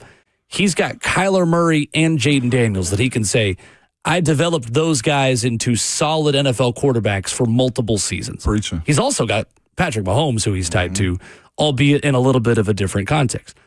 Brian Daboll's got 3 that he can say, look at single seasons where I got Josh Allen to play at an MVP level. I got Daniel Jones to play at a level good enough to put us in New York in the playoffs and for me to win NFL Coach of the Year in 2022. And then, albeit in a smaller sample size, look at what I did with Jackson Dart this past year in New York. And I think he had a good enough season, Ramon, where Brian Daboll can give himself a little bit of credit for that. Now, the entire team didn't succeed, but he can still put on his resume, I got Jackson Dart to play at a high level as a rookie. I can't say the same for Arthur Smith outside of Ryan Tannehill. And from what we know, too, Ramon, it's not that he was just given Desmond Ridder and was told, make it work. He wanted Desmond Ridder. Exactly. He was part of the reason why they drafted Desmond Ridder was because from what we know and what's been reported, he was on board with Desmond Ridder being QB1. Kudos to him to your point. I give him that. The quarterback, Tannehill, most definitely, and also Derek. Like, he exposed what Derek needed to be, man, and it was beautiful to watch that era right there, too. But the other thing, too, that Arthur lived in is that defense in that group, too, was good. I think he had a solid defense in Pittsburgh that backed him up and got him the ball back, too. Asking me about Arthur Smith, it was frustrating watching that offense. Mm-hmm. It was this past year. As frustrating for me, too, as a neutral. Retired Steeler. I'm watching this thing just like, that's the best you got. Like, that offense, man, is you're going to bring Jonnu. Obviously, Darnell Washington is probably going to be here. Not really Jonnu. Darnell Washington will be a Tennessee Titan if he brings him down. He loved – Aaron What's Cordero Rodgers Patterson up to? Yeah. He's very familiar with his people, and there's nothing wrong with that. It's just I don't know if that's a style of offense for Cam. I think the Titans could certainly do worse. No doubt. I think play calling experience right now is a must-have. Must-have. I think it's a requirement, personally, considering the options and the profile of your job. I'm not even sure what Arthur's calling card is with his offenses. Running the football, I think. I mean, big personnel, run the football, Big play personnel. action. Max Pro. But to your point, you're right. He doesn't have like the Shanahan or Andy Reid coaching trees to really go off of. Yeah. He was here for a long time across multiple staffs. Let's go go ahead. No, I was just going to say, I was about to reply to somebody. It's like Darnell Washington coming to the Titans. If Arthur Smith, I think, comes, this is my point. Yeah, Darnell's a free agent this offseason. Let's go to Joey in Cross Plains. What's up, Joey? What's up, Ramon and Will? So with this whole Arthur Smith thing, yes, when he was here in Tennessee with Tannehill was almost like that twitchy quarterback that they use a lot in the West Coast. Even like you said just now, Will, he was here for most of his career, but he follows that almost like that West Coast. What was his name? Was it Chuck Knowles back in the day with the Niners? Kind of that twitch. I mean, no, what was his name? It was the Walsh. Sorry, Bill Walsh. Trying to get a lot out here. Yeah, Bill. That twitchy West Coast offense is kind of his philosophy here. Whereas to me, when I listen to a game, and I heard somebody else say that, one of the experts say this, that Cam is not that twitchy kind of quarterback. He's more of the kind of the long wind up, has to set his feet and can, when needs to, takes off like that. So I don't think Arthur Smith would be the best OC, or to bring him back as the OC for Cam Ward in probably like this stage of, young stage of his career. Like y'all are talking about with a Daboll or somebody, more qualified who has a better proven track record with, higher that top tier quarterbacks and everything that they've worked with. So I just don't think Arthur Smith will make a great fit right now in this system with Cam as it is now. No doubt. Thank you, Joe. I side with that too. What I will ride with is T. Martin as quarterback coach. Sure. I didn't even think about that. Not a bad option. So Albert Breer wrote about this as well at SI.com, saying that the ownership group led by Amy Adams-Strunk sat in for the quarterback planning piece of the 3-hour session with Robert Saleh at the facility, then brought Saleh to the cafeteria for dinner, the second part of the interview, which lasted for another hour and a half, where Amy Adams-Strunk got to see Saleh's energy and presence for herself. Albert Breer writes, offensive coordinator, of course, is at the top of the list. Saleh is very close with Dolphins coach Mike McDaniel. We now know that if he's going to be an OC this year, it's going to be with the Chargers. He also writes, I'd expect Rams OC Mike LaFleur, who I'd say is likely to stay in L.A., he says, ex-Cardinals coach Cliff Kingsbury, ex-Giants coach Brian Daboll, who Borgonzi knows well, and Steelers OC Arthur Smith to be on the list. Out of those options, Ramon, Mike LaFleur, Cliff Kingsbury, Brian Daboll, and Arthur Smith, who'd be your top choice? Mike LaFleur or Cliff. I'm probably going to go with Mike LaFleur. Really? Why's that? Over Brian Daboll? I think that's very surprising. Style and name. Daboll, I think, is itching to get back into that head coaching side. I'm not sure if Mike LaFleur is at this point. Like, I'm legitimately basing it off of that. Who can I bank on wanting to be here for a little while? So you want longevity here? I have to. It's the same way I looked at I view this the way Arthur Smith left Atlanta. He needed a couple years before he got his stuff back together. I need the next coach to be of that mindset. Like it may not matter, okay? But here's what I do know. Playing in a system with Ben Roethlisberger, our offense didn't change from really OC to OC. We went from Kenny Anderson to Bruce Arians to Randy Finkner, and we were fine because why? Ben was already established. The calls switched up a little bit. The protections tweaked lightly. The timing of routes changed. But the structure of the offense was there. I need for Cam, and maybe I'm overplaying this, but I know this. Learning new protections, that sucks. I mean, you've been through it. I mean, you're certainly well within your right to come at it from that angle. They need that cohesion. Like, there's other people involved in this, too. Like, Peter Skoronski is involved in this, too. Like, J.C. Latham. These guys got to have some level of consistency with how this career is going to go, or we're going to label these dudes as busts because – man, we say this numerous times with high school athletes and college athletes. Man, they have 4 different coordinators in 4 years. Like, I'm all for guys chasing that next job that come here to try to be an OC, but I think you need at least 2 years of the same voice, same sound, same system for Cam's career because we said we want to be able to judge him going into year 3. If you tell me after year 2 he's going to have to switch up an offense again, because what is 1 year of an offense with a guy like Cam Ward when you've already got to scrap everything that Brian Callahan did and Mike McCoy did as an offensive coach and his offense as well, or Bo Hardegree too? I think it's a great question about what you would prioritize more. A candidate with a little bit less impressive of a resume that's going to be here for a couple of years, or someone who you think gives Cam Ward a better chance to succeed right away, but also might only be with him for 1 season. What's more important? 615-737-1045. I'm going to give you the other argument coming up next.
Ramona Will, 104.5 The Zone, trying to find the next offensive coordinator of the Tennessee Titans. Coming up at 8:20, Austin Price will join us. Fall Quest at On 3, Tennessee Insider. Our friend Big Orange Mac hit us up, Ramon said, 3 days straight of Titans coaching search? Listen, man. Mac, give me a second. You mind if I take a second on Mac, man? It's going to be... You can have 30 seconds. I'm going to do 30 seconds on Mac. You have as many seconds as you'd like. Big Orange Mac, bomb, okay? Don't come to us about the consistency of the show that we doing, all right? We love you, good brother, okay? Because today is your day. And you got a weekly tradition on Wednesdays, okay, that we don't bother you about. You don't bother us about the 3 days straight of us doing the coaching search, Big Orange Mac. And unless you're willing to call in and tell me, okay, why you consistently do your thing on Wednesdays, don't call in and tweet at us about what we doing 3 days in a row when it's the biggest story in this city, Big Orange Mac, okay? And if you don't like those types of things, Mac, you stop what you doing, all right? You just cut it. Freaking bum. But you can't because a lot of people like what you do on Wednesdays. At Big Orange Mac, M-A-C-K, where you find Mac on Twitter. Read his disclaimer before you go on his profile. That's all I would tell you, all right?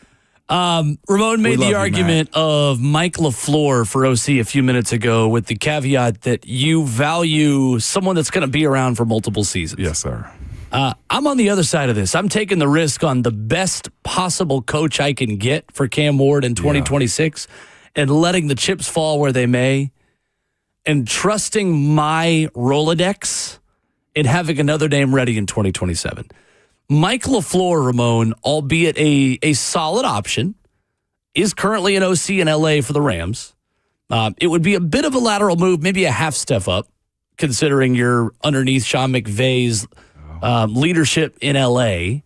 And you could run your own offense and be your own offensive head coach, essentially, here. Mike LaFleur, by the way, who was on staff with Robert Saleh at Central Michigan in 2004.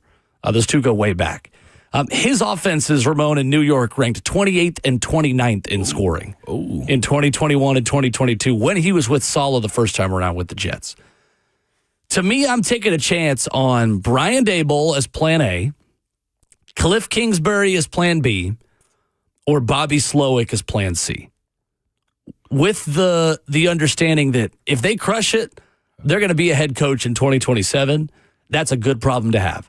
I'd rather have that problem than have someone here that hasn't had the same level of success as those guys, but I at least know is going to be around. Because I think Cam Ward, even if someone isn't around for 27, still benefits from having the very best coach that you feel like you can go out and get for one season. And taking a big step forward, albeit you may have to take a half step back in 27. I'll worry about that in 2027. Yeah, I'm with you there. Your point is valid. I think yours is to push back on it. Yeah. Other than the fact that I'd like to ease my mind by not having more change. You feel me? And that's fair. And again, I can't argue with the fact that you lived it and understand how difficult those changes are. But here's the thing though, too. If that is the case where the OC gets a head job, that means you had a great year. That's 100%. The other part of it though, too. 100%. You've had an awesome year if that's the case. Honestly, I think the person in between our two names is probably Bobby Slowick. Probably will. Because I think Bobby Slowick has done enough as an OC before and has that experience working on staff with Robert Saleh that he's probably a bit further away from being a head coach again than Cliff Kingsbury and Brian Daboll, who have already done the job. It would probably take 2 years, probably. Again, NFL owners are obsessed with wonderkind offensive minds. Yeah, they are. So if you do well enough, then he would be snatched up. But I think it's those three names. I think you're probably going to end up, Ramon, with one of those three. I think it's either Brian Daboll, Cliff Kingsbury, or Bobby Slowick. I know you're a hip hop fan. I know J. Cole's like releasing the Fall Off in February. I'm very excited. There's no bigger fall off, I feel like, than what Bobby Slowick's kind of gone through. Did he deserve that for what happened in Houston in 2024? I don't think he did. To reference another rapper, Drake, it's the best CJ ever had. Okay, I'm in my bag right now. Okay, let's go. But no, I don't think he deserved it. I think it was a perception and a lack of communication. They told Bobby Slowick to take care. Yeah, they did. They did. And if you're reading this, it's too late. Is what they told him when he walked into the building. You're going to coach here again? Over my dead body. Over my dead. We could do this for He was long the time. senior passing coordinator of the Dolphins. They sell a lot of good Tuscan leather down there. Yes, they do, All right, I'm done. Again, 10% of our audience knows what we're doing. We need to get back on We track. need to get away from the inside jokes. You're right. Well, it's just Drake lyrics, so that's not that inside. I But mean, still. at this point, those. But I do think Bobby Slowick was a product of a young cat, C.J. Stroud, not knowing how to communicate. It seems that way. That's problematic right there. As bad as C.J. Stroud looked at the end of this past season, man. It helps Bobby Slowick kind of win the breakup. It does. Yes, absolutely it does. The same way it was, we spoke about Saleh leaving the Jets and how that defense just kind of went to crap post him. You know what I'm saying? Like, these types of things are redeemed when it comes down to how you view stats, numbers, and productivity in those moments. We go back to the phones, 615-737-1045. Samuel in Nashville's up next. What's up, Samuel? Whole name, Samuel. Yes, sir. Good morning. I've actually had to get used to it because I used to just go by Sam, but now I work somewhere and there's another Sam. So, fun changes. You Speaking Big of Sam changes, is what you tell him. I'm Big Sam, little guy. That's what you tell him. I wish. Tell him Ramon said more so. It's the owner of our company. So, there you can't go. really take the name. That said, usually Ramon, love you. I feel like today is the one day we're maybe on a little bit of a different wavelength. I'm going to I ain't say no problem with that, little Sam. No, it's all good. Wow. Switched I like Will's take more so on the side of like we have Cam Ward and we really believe so much in this guy. We literally got a head coach and told him how important this person is. Working in the space that I work in as well, or if you know that you have something that's so special that if we go back to a call, I think earlier today somebody was going over what we haven't really done a great job of in Nashville for the most part of like developing a quarterback, even if it's 1 year. I've relocated to Nashville several years ago. I fell in love with the place. I also love to tell people it's like a slow burn. But if you can get somebody here for 1 year, whoever the guy that we looked at the resumes, hey, X and X and X and X, he brought up into the league. He helped them at the beginning of their career. If you're here for 1 year and we have the capital that we have to bring this person in and hopefully like, hey, if it does well and you like working with Cam and they're going to get jobs just like any great person in any job, like you can get taken away anywhere. But to work with Saleh, to be a part of this new stadium that's coming here, get somebody in just with 1 year to see, hey, maybe it's a 1 year contract. Maybe it's instead of trying to solidify them for a long time down the road, but just get them in the house. Go poach a coach. Like, I hate the world where everybody thinks like, hey, we can't just go call people because they have a great cush job or whatever. It's like, call every person you know who's amazing because we have this star, or we know we do from what we've seen, from what has been said, even externally. Like Saleh, who wasn't even our coach yet, said how amazing Cam Ward was. Right. Yeah. I'll stop rambling, but I'm like, yes, one off would be so cool. Sure. Thank you, Samuel. Appreciate the call. Appreciate it, Samuel. Fair points. He does. I like that he disagrees with me, to be quite honest with you, because I want to hear his stance on the why. Like, I get it. If you're having that good of a season, it's a 1 year. I mean, if it's a 1 year job, then you've had that good of a season, though, too. Cam is attractive to a lot of these coaches. It's just a matter of what will you do with him in 9 months plus the 4 of the season. More of your phone calls when we come back, 615-737-1045. Plus, Andy Staples and Shannon Terry at on3.com. The 5 steps to fix college football. I love these. And we'll talk about them coming up next.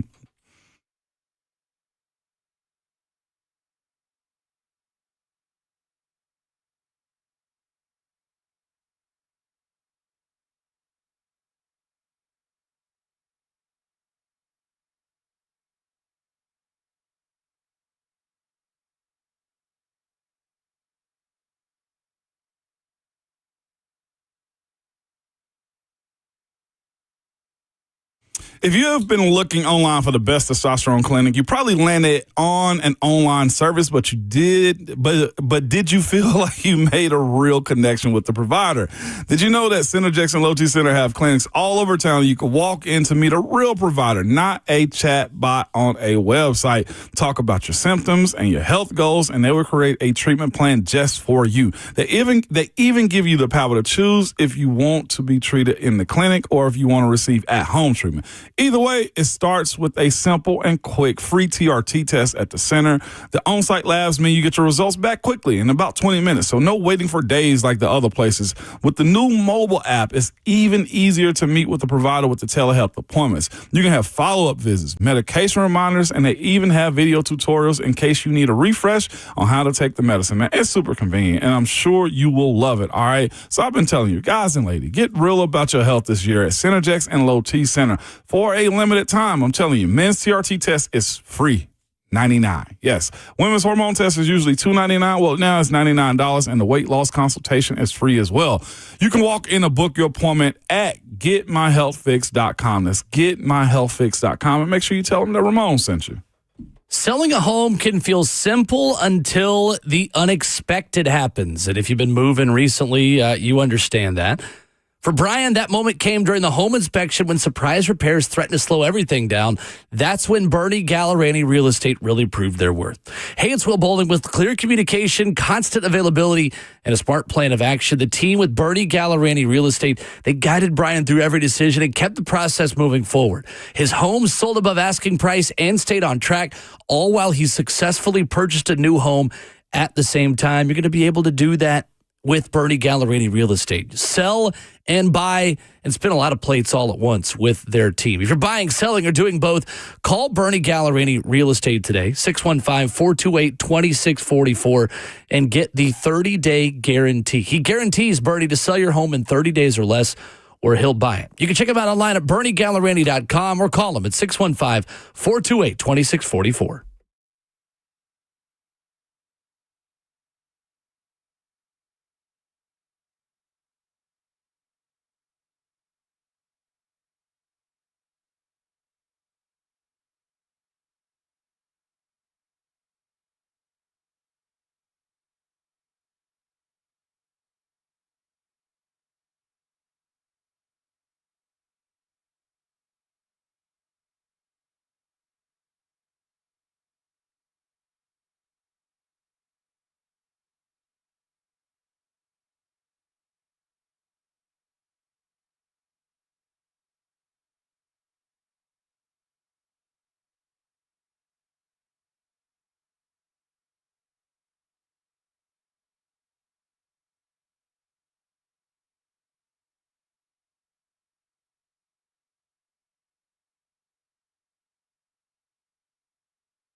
8:01, good morning, live from the Circus Sports at the Mint Kentucky Downs studio. I'm Justin Hawkins. In NFL news, per Tom Pelissero last night, the LA Chargers are expected to hire former Dolphins head coach Mike McDaniel as their offensive coordinator, coaching Justin Herbert alongside head coach Jim Harbaugh. No deal has been signed yet, but if the deal does come down, he will be that offensive coordinator. The Buffalo Bills have their early list of candidates for their open head coaching position in current offensive coordinator Joe Brady, former Giants head coach Brian Daboll, Jaguars offensive coordinator Grant Udinski, Dolphins defensive coordinator Anthony Weaver, and Commanders running backs coach Anthony Lynn. And in college hoops last night, number 15 Vanderbilt suffered their third straight loss as they fall to number 20 Arkansas 93-68. Arkansas out-rebounded Vanderbilt 39-27, also outscoring Vandy 50-22 in the paint. Next up for Vanderbilt is a Saturday afternoon tip-off in Starkville against Mississippi State at 5 p.m. For all your foundation repair and waterproofing needs, you got to go to USSTN.com. Break it easy once on your home for the Titans and Vols.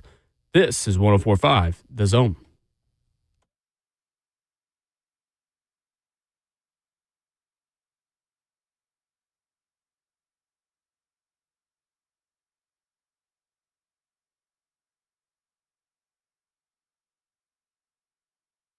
Away we go into hour 3 on this Wednesday morning. Ramon and Will. Normally, Austin Price joins us on Tuesdays, but he will stop by in 15 minutes to talk about the process of Tennessee hiring now the highest paid strength coach in college football, Ramon Foster. You daggone right. Very interesting. You doggone right, Will. Necessary. We'll talk about that with Austin coming up in 15 minutes. Diana Rossini says that the Titans are very much in the mix for Brian Daboll, and to not put words in her mouth and quote exactly what her tweet read this morning. Brian Daboll is expected to have several options at offensive coordinator. The Titans and Eagles aren't the only teams pushing hard to land him. And now with Buffalo showing interest in him for head coach, teams will have to wait and see how Buffalo's moves play out. Fair to say that it seems like he's plan A, Ramon? The top option? Yeah, I would think so. I would hope that's the case. Feels that way. If Robert Saleh went in and just wowed the, you doggone right, baby. It's been a real quiet week for Vandy folks this week. But go ahead. That's my The F&M Bank chat is open. Facebook is. Live, YouTube, Twitter, or Twitch.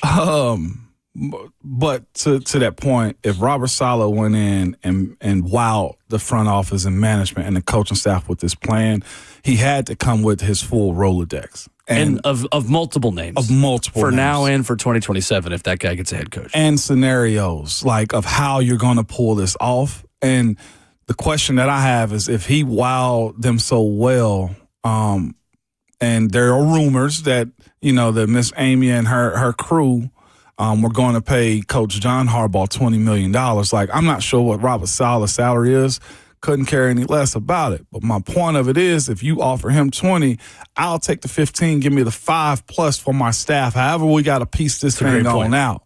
Like, the fact they were reportedly willing to pay $20 million a year for John Harbaugh proves that they are sparing no expense in the coaching process. Exactly. Coaching search process. And if you feel like this is right, we're going to do that Albert Breer conversation, correct? Yeah. And that, to me, I think is the biggest selling point I think Robert Saleh could have had. Well, let me tell you about yourselves and let me undress you a little bit. I heard the little rumor that you guys got $20 million a year for a head coach. Right. Talk to me about that. Going to get into On3's 5 steps to fix college football, but a couple of you still want to chime in on the Titans OC discussion, so we'll give you the chance to do that here. Ryan is in Ashland City up next. Hey, Ryan. Good morning, guys. How you doing today? Good. Oh, good morning. Hey, I almost wanted to combine the 2 points that you made because as much as having consistency matters, it doesn't matter if you consistently suck, right? So if we go out and we bring in a guy like Brian Daboll or a Cliff Kingsbury and Robert Saleh goes through his Rolodex and he goes, here's another great offensive mind that maybe doesn't have the experience. And you bring this guy in as well, and you're like, look, I want you to understudy. I want you to learn as much as you can from Brian Daboll or Cliff Kingsbury. Put no pressure on them to ever even return for a second season. Bring them in with the full certainty that you can leave. We're going to have this guy so that we can keep that consistency, learn from you, and then move forward. Obviously, the understudy is going to tweak things. There's going to be different terminology that they're used to that they may change. But overall, I think that the core of the offense could stay similar if you brought in an understudy and were to try to keep the consistency in that manner, because I do think that the most important thing is develop Cam Ward. I agree. Yeah. It's a good point. Thank you, Ryan. That Ron in Ashland City. I think within that, you also have the option of retaining Bo Hardigree. I think that's on the table. It is. It depends on who they hire as OC, but I do think that retaining Bo and having some level of continuity now is another way to achieve that. No doubt about it. I think Bo is a huge part. We'll have a post-show conversation most definitely, but I said that like it was bad. Yeah, it's like, am I in trouble? No, you're not. I guess the other part, too, we've been so Cam heavy in the projection of what he needs to do. I will say this personally, there are more important parts to consider also when it comes down to it. Like, I legitimately look at Peter Skoronski and the idea that the Titans got to make a decision on his fifth-year option. Yeah, who's your O-line coach? Who the O-line coach? Who's your wide receivers coach for a brand new wide receiver? What are you doing at the defensive line coach? Like, yeah, right. Like I said, one of the blind spots for Robert Saleh's defense is his secondary. Who are you bringing in to, coach those guys? What's the communication? I know Denard Wilson name got brought up. Like, there's other guys that got to go into this conversation.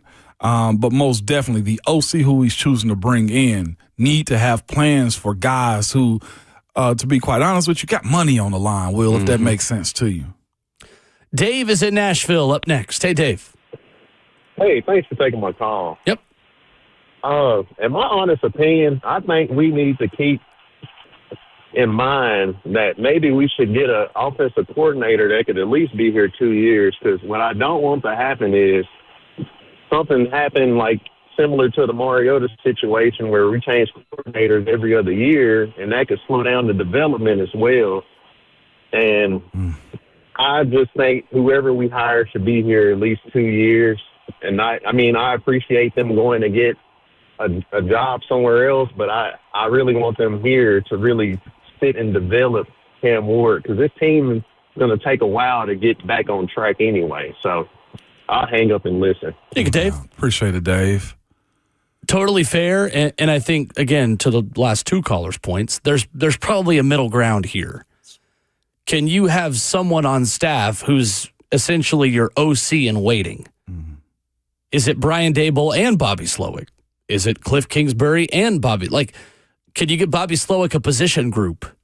Is he willing to do that and not be the play caller and have the expectation that in 27 you're the play caller if Brian Daboll or Cliff Kingsbury is immediately hired again? Mm-hmm.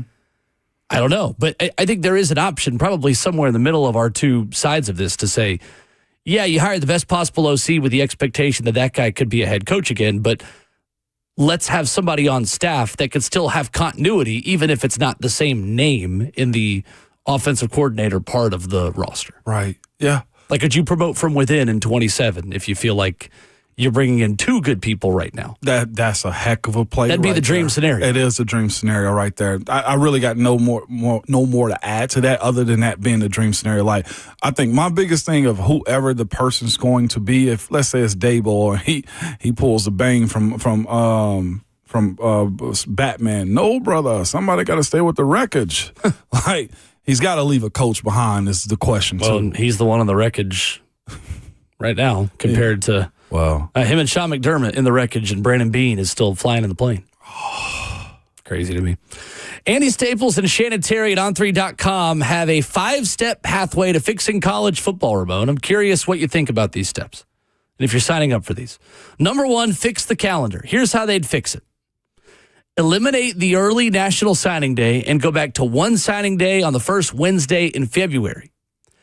Move the transfer portal from January to March. Cancel spring practice as we now know it and install a series of organized team activities that begin with the first session of summer school for semester system schools, late May for most, and run at various intervals throughout the summer, eliminating the need to fire your old coach in October and hire your new one in late November. Schools could finish their seasons, spend December and some of January carefully selecting their new coach, portal in March. You signing up for that? Yes, absolutely. Okay. Absolutely. I think it's crucial. And here's the thing. I'm signing on to it. It's awesome. And NCAA won't even pick it up, I'm sure. Probably won't even look at a situation like this, just based on the fact that it makes sense. Like, I agree. I'm all for it. I wasn't an early enrollee. I get why teams do it now because you want to get those young studs in to get them ready. More time on task. You get a half a semester more. But here's the thing. There are kids right now that signed in December and jumped in the portal in January. You ain't even got time on the job. Like, at least getting through the holiday season. I'm always a fan of making coaches do their jobs. Make them coach all the way through the season. See how your bowl game went. Did you lose the national championship? Can you keep a flip? Like, there's so many different things. I think this new way has kind of minimizes the coach's job and kind of confused the kids. Step 2, instead of a commissioner that has less than no power, build a plan to negotiate and work with the NFL with an official partnership. Saying there's no reason for college football and the NFL to be adversaries, but they are when it comes to scheduling games on TV in January. Leaders such as Greg Sankey and Tony Petitti in the Big Ten need to reach out to Roger Goodell and say, how can we work together? Agreed. Yeah. Totally agreed. Step 3, keep Congress out for now. Agreed. Let college football people make college football decisions, not Congress people.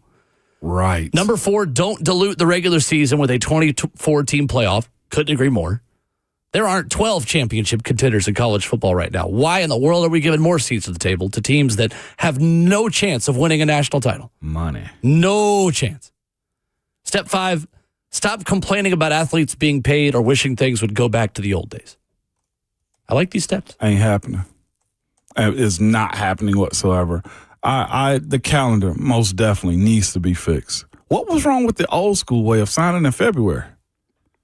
Early enrollees had the opportunity to get there on campus early. Yeah.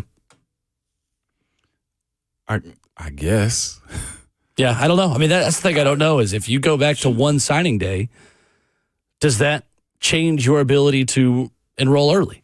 I got to think through this one because, like, I didn't get to Knoxville till, like, July. I think the date was July 7th. I remember pretty vividly. It was right the 4th. That's just problematic to me. I don't think there's anything wrong with it. VolQuest's Austin Price joins us coming up next. Tennessee now has the highest paid strength coach in America. They also got a basketball team that's struggling a little bit. After a 17-point lead was erased to Kentucky over the weekend. Austin Price joins us with the latest out of Knoxville coming up next.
We all tend to focus on living cleaner, healthier lives as we turn the calendar to January, but why should we treat our homes any differently?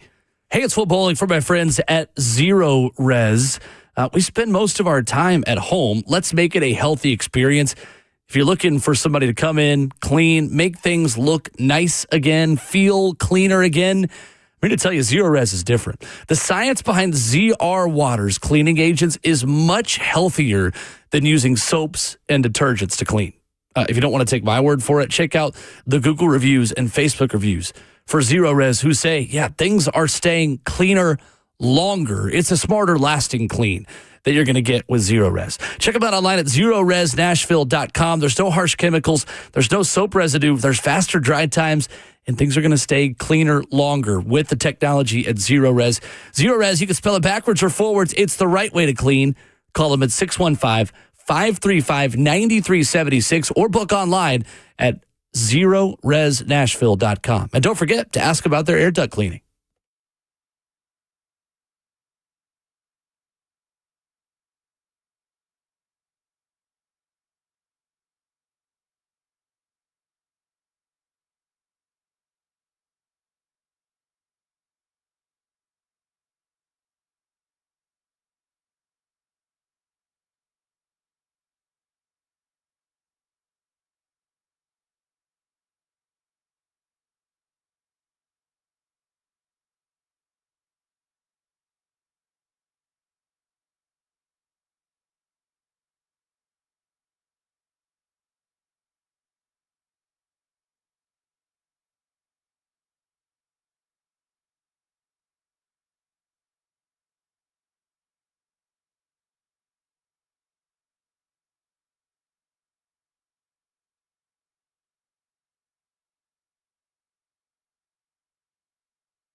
As always, there is a lot to discuss on Rocky Top, and that is why we partner with the very best at VolQuest and On3. Austin Price joins us in the same time where he normally joins us on Tuesdays, with the Titans making the hire of Robert Saleh. We were wall-to-wall Titans yesterday. Austin, it is good to get back into Tennessee discussion with you. Appreciate you being flexible with us. Good morning. Morning, Austin. How we doing, guys? I mean, anytime my segment starts with the voice of Sammy Kincaid, it's a strong segment ahead. That's right. It's just some things in life you just take and say yes, and let's just leave it at that, Austin. Yeah. Man, you now know the traffic information 2.5 hours away, Austin. This is good. I got to let Sammy know. Listen, as Ramon brought all the milk and bread and bro. Funny thing is, you're literally describing what I'm going to do as I leave here this morning, Austin, after the show. So a grocery store at 10 o'clock this morning is going to be seeing me very soon. Y'all getting it pretty bad too, Austin? And these I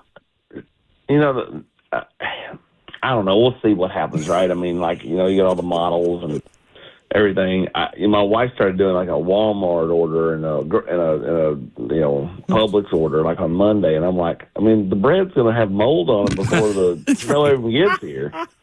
And she gets mad at me, and I'm like, you're stocking up like it's Y2K. Like, we're not going to leave the house forever. It's fair.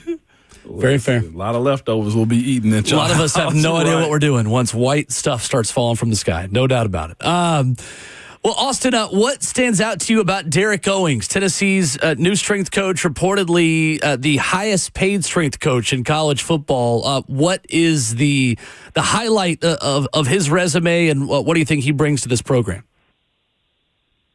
Energy. I think it's one player told me yesterday, after meeting him, listening to him, he's going to run a tight ship, and it's going to be disciplined but fun, just energy, and at the end of the day, he wants to be able to have this team compete, be more physical, and be healthy doing it. And so if you look at his like Twitter and stuff, like they really tout the whole like number of games missed versus other conferences, other schools. Like they were really good about getting their players to the field and keeping them there. And so that's something I think that he takes a lot of pride in. Interesting too, Austin, with the other hires of Josh Huff and Carl Miller. Huff, who was the sports science coordinator at Indiana, Miller, the assistant athletic performance coach. How will those two help on the staff? How much do you think Tennessee is having an open mind about changing some of the sports science elements of their program and emphasizing some different things? I mean, I think when Josh Heupel talked and really kind of got down to the nuts and bolts of wanting to hire Derek Owings, those were some of the things that Owings really pushed. And I think that's kind of where, he likes to make his hay, is, kind of being different and those type things. And that's where, he wanted to go with it. And so, I do think that there will be some evolution to some stuff in the football program. Now, again, how quickly can they implement it? How quickly does it take effect? I don't know, but I do think there will be some evolution there. We're joined by Austin Price of VolQuest and On3. Also, I don't think people understand how important of a job the strength and conditioning coach is. Like, I never knew it as a freshman, but Johnny Long, who's our strength and conditioning coach, reported directly to the head coach. They hear all of the conversations inside of the building. They usually know all the problems that the guys got with their girls, classroom. They check the class. Like, I don't think people understand, Austin, to get off topic a little bit, how big that position is in college football specifically. No, it really is. And I think, it's always been a ton. Now, I will say this. In your old days, because you're old, after spring ended, you didn't really have anything to do with the football coach again until, fall camp. Mm-hmm. Now there are built-in times in the summertime where coaches can get out there for walkthroughs and do things with the team and the positions and stuff. So it's not as like, hey, this is the guy you spend 90% of your time with. Now it's, the percentage is not the same, but it's still super important. And at the end of the day, being diligent and helping know who's been to class, who's not been to class, who showed up for workouts, who's not showed up for workouts, who's done all the things they're supposed to do off the field, is a big deal. And again, being tougher, being bigger, being more physical, bigger, faster, stronger, all that stuff that every coach is trying to achieve out of his team, that all starts and ends with their person who is leading their strength program. No doubt about it. Speaking of leading a program, man, Arian Carter back to Tennessee, man. How much better can these linebackers be with him and Amari Campbell, who is super excited on social media that Arian Carter is coming back? Yeah. I mean, I think that he is excited. I think that the linebacker core is one of the deeper units on the team. Yeah. And as I joked on our podcast yesterday, I told William Inge a couple of days ago after the Arian Carter news to quote the Albanian guy from Taken, "Good luck." That's like good luck trying to get them all on the field and keep them happy. It's a good and bad thing, right? They're a super deep unit. They're a talented group, but there's only so many spots to go around unless they're going to run a 2-6 Ramon. So it's going to be interesting to kind of see how he gets kids to the field, keeps them on the field, keeps that room happy. That to me is a blessing and a curse all at the same time for one William Inge. And it's a good thing he does not have a spring portal to have to navigate then with all of those inside linebackers in the same room. Austin, with Tennessee bringing in Colorado quarterback Ryan Staub, but what do you think drew the Vols to him, and why was he the right fit? I think opportunity. I think, chance to play in the SEC. I mean, all those things. I still think Ryan is fighting an uphill battle to actually, get to the field. Right. Ultimately, I think this is George McIntyre and Faison Brandon's job to lose, and those two will have a hotly contested battle through spring and fall camp, and we'll see who comes out on top. But either way, this is going to be another interesting summer in terms of the quarterback position at Tennessee, and those two are going to have to battle it out and stop. But you don't want to totally discount his chances. But again, fighting a super uphill battle, in my opinion, to be Tennessee's starting quarterback. Austin, to jump in about the young guys coming into campus, who've you seen that look impressive coming in this January, this semester, man? Because we were speaking about the kids, young athletes enrolling early, and these athletes are just different. Anybody you've seen is like, yeah, that kid looks like he's going to be something special here soon. Yeah, but I think to go back to the same position, and again, good luck to him for trying to get past all those upperclassmen. But I mean, Braden Rouse is a kid that looks the part, right? Okay. Looks like he, can physically, do whatever it takes to get to the field, and mentally, having talked to him, is a super smart kid. Right. Again, path to the field gets harder because of all the people in front of him. Tristan Keys. You got a lot of investment in him, much like you did David Sanders. So, I mean, he's got to play next year. Not a good thing if he doesn't play, and in my opinion. So you got to push some of these younger kids to the field.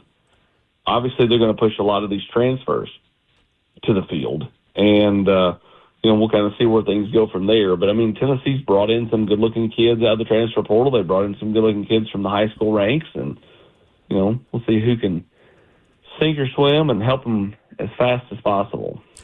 Austin, I'm really liking on paper the 3 years of eligibility that Javen Gordon has, the Tulane transfer at running back. And it's kind of like when we almost talk about in baseball sometimes. You got to pay more or invest more in someone who has contractual control versus just a rental and a guy that you think's just going to be there maybe for 1 year that's a little bit older. What kind of impact can Javen Gordon have in this running back room? And is he a bit of a bigger back, Austin, maybe that Tennessee didn't have this past season?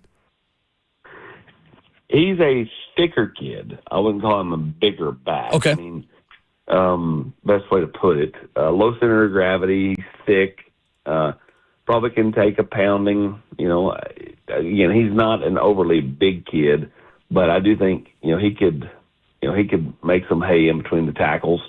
And, again, I wouldn't say Tennessee has a bigger back on the roster. I just don't think that's a thing for them right now. Now, I mean, could they get one, in the future? Sure, but I don't think they'll have one this fall. And then, of course, obviously all eyes are on David Gabriel, Georgia. They'll probably take 2 backs out of the high school ranks this next class. But, right now, I don't think Tennessee's necessarily got a bigger back. I don't again, he's thick, but still low center of gravity. Sure. Austin, where do you see Tennessee still having their biggest priority? What's at the top of the board to still address in the final visits and final days of transfer portal recruiting? The final days, and such a right deep way to look at it. If they could find a defensive lineman that could help them, interior guy, that'd be great. Find a third corner. Again, who goes in from Indiana or Miami? And then who even potentially goes in later today from a school that, found out late last Friday that a kid was going to go in, and they didn't have to do anything in the weekend or Monday, so the 48 hours started Tuesday, so you kind of have sometime today would be a time. Does anybody go in that time frame? Again, we'll see. But again, interior defensive line, corner. He's going to have a couple of receivers in later today. But those are like depth pieces, right? Like right now they're trying to fill out the 105 because now everybody's, there's 105 scholarships, no walk-ons, instead of just 85 scholarships and a bunch of walk-ons. So Tennessee's trying to add quality depth there. They've got some kids coming in, kid from UCLA, kid from Idaho State or whatever, that could potentially add and build depth. Are they going to be players that are starters? No, but I mean they can help in practice. They can fill out the in this instance the receiver room to help practice and potentially work their way to the field if they earn it. But that's kind of where things are right now. But as far as the key positions, can they find an interior defensive lineman? What happens with Brian Taylor from Florida? Does he go to Clemson? Does he go to Tennessee? Does he go back to Florida? Does he take more visits? What's he do? And he's got to win an appeal for an extra year. And then is there a corner out there they could potentially add?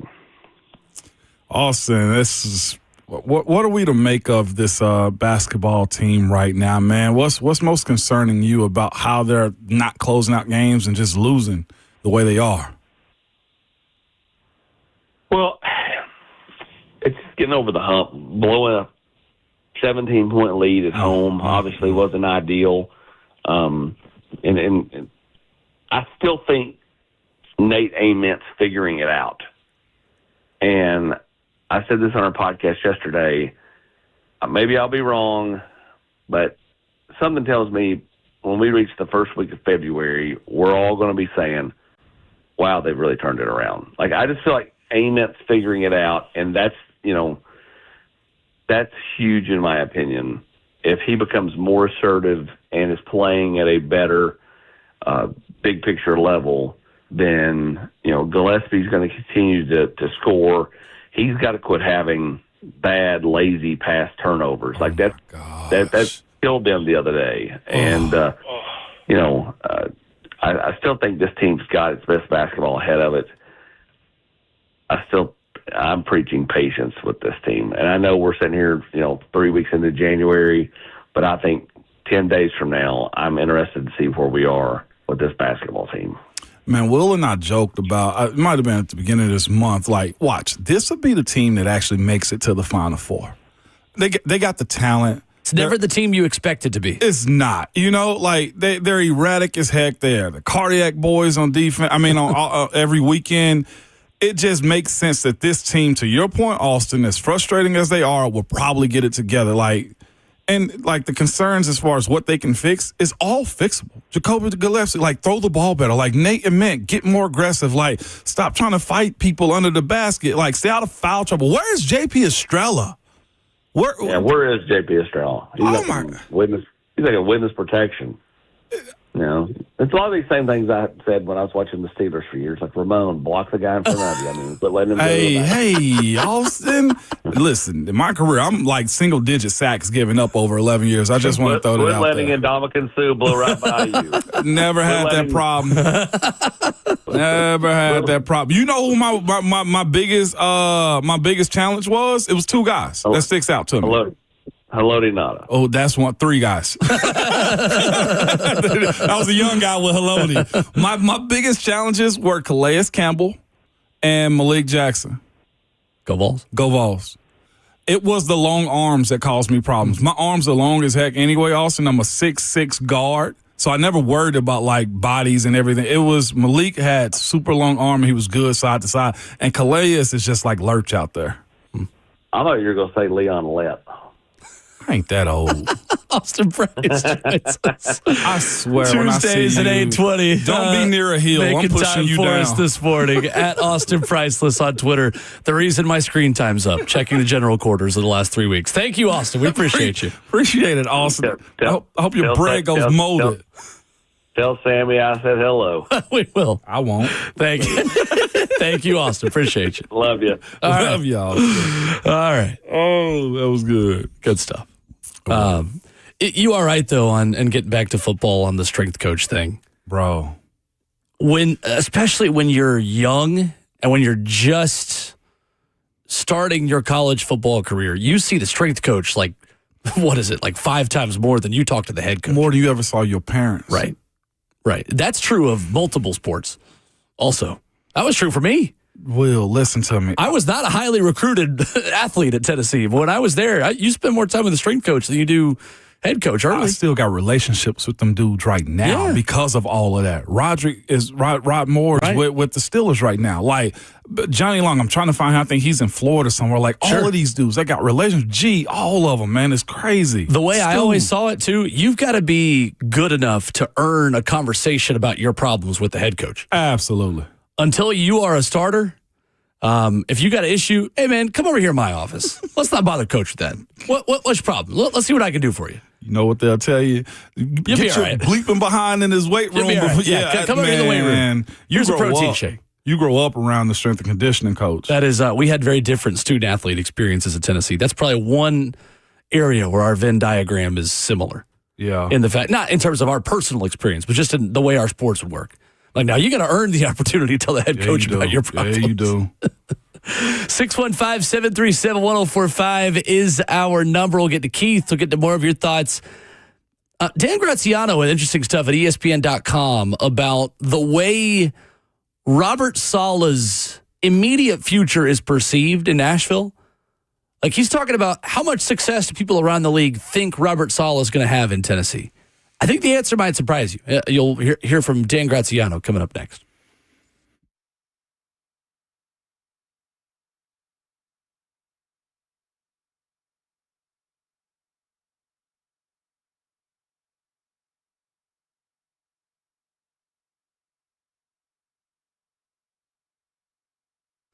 Low mortgage rates are back. Listen, Loan Pronto has fixed rate mortgages with APRs as low as 4.89%, lowest in years.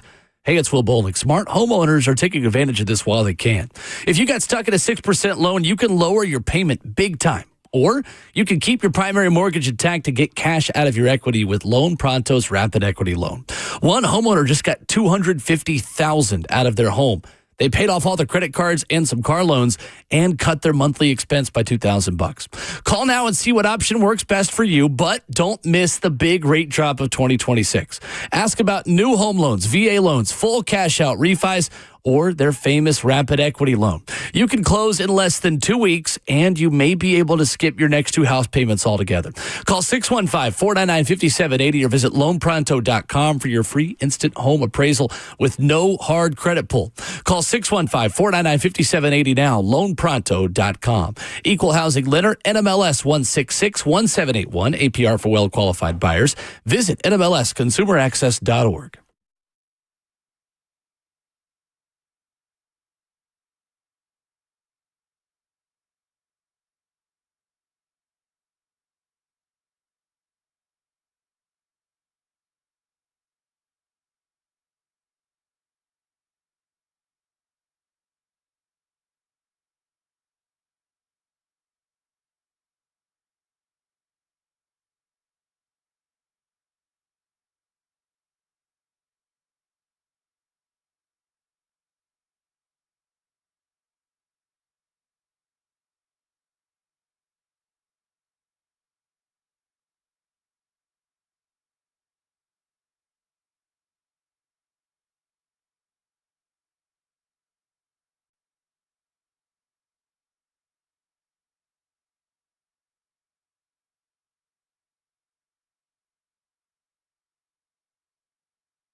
Ramona Willow, 104.5 The Zone, wrapping up hour 3. Rhett Bryan going to stop by in 15 minutes for the final hour. I feel like this show has flown by, Ramon, as much as any that we've had in a while. It has, man. We're moving. Starting with the calls we got in the 6 o'clock, man. Yeah. Matt and them. Matt and them. Matt and them. I'll text that and don't know how to write it sometimes. I'll be like, Keisha and them. I just put my wife's name and them. N-E-M, man. Yeah, people get it. You get it. You get that. Absolutely. All right, for sure. Dan Graziano of ESPN.com. What are people around the league saying about the Titans hiring Robert Saleh? He says, it's obvious that people aren't holding his Jets tenure against him based on the amount of attention he got in this coaching cycle. Mm-hmm. Dan Graziano says, people to whom I've spoken with universally expect the Titans defense to be a fearsome unit right away under Robert Saleh's guidance. Of course, the questions will be about the offense, the plan for Cam Ward, but Saleh clearly answered them to the Titans' satisfaction in the interview process. So at this point, we just need to see the plan in action, see how the Titans could build this out around Ward. He continues to write, a lot of people were interested in this job largely because of Cam Ward's upside. So the thought is that Saleh can succeed even in a tough division that includes 2 of this season's playoff teams early on if the Titans can put the right kind of structure around their young quarterback. You agree with all that? I do agree with that. I'm more fascinated at everybody else thinking what we thought as far as his Jets tenure just simply being it's the Jets. Like, that is a bad reputation for the New York Jets, man, to have that over their head and a long way to walk that back, too. But good on Saleh. We knew the conversation of him selling himself had to come to the forefront with where this team is. If he did a good job with that and he actually has a plan and he has a layout for what he wants his staff to look like too, that's got to be huge. I can't lie to you. It's got to be intimidating to just walk in front of that management group, whichever team you're going against or going up to interview with and say, I got this list of 3 coaches, 3 OCs, defense. Like, that's a lot. Kudos to him, man, for walking in that room and not letting them push him out. Keith is in Nashville up next on the phones where you can hop in, 615-737-1045 for a couple more minutes here. What's up, Keith? Good morning. Morning, Keith. Hey, good morning, Ramon and Will. Hey. Hope y'all ready for some good news. Hit me. Okay. Now, I was watching this. Now, first of all, I'm not trying to be predictive as to how Saleh does because, of course, I'm optimistic. But we might have dodged a bullet in not getting Harbaugh or McCarthy. I was watching a video. It was from the NFL Live show. I think it was aired yesterday. And they put up a graphic showing that Harbaugh was only the 4th Super Bowl winning coach to take over a team with 4 wins or fewer. Now, the other 3 didn't do so hot. Mike Shanahan took over the Redskins in 2010. He went 24-40. Now, they didn't get that information. I looked that up on my own because they didn't say much about that.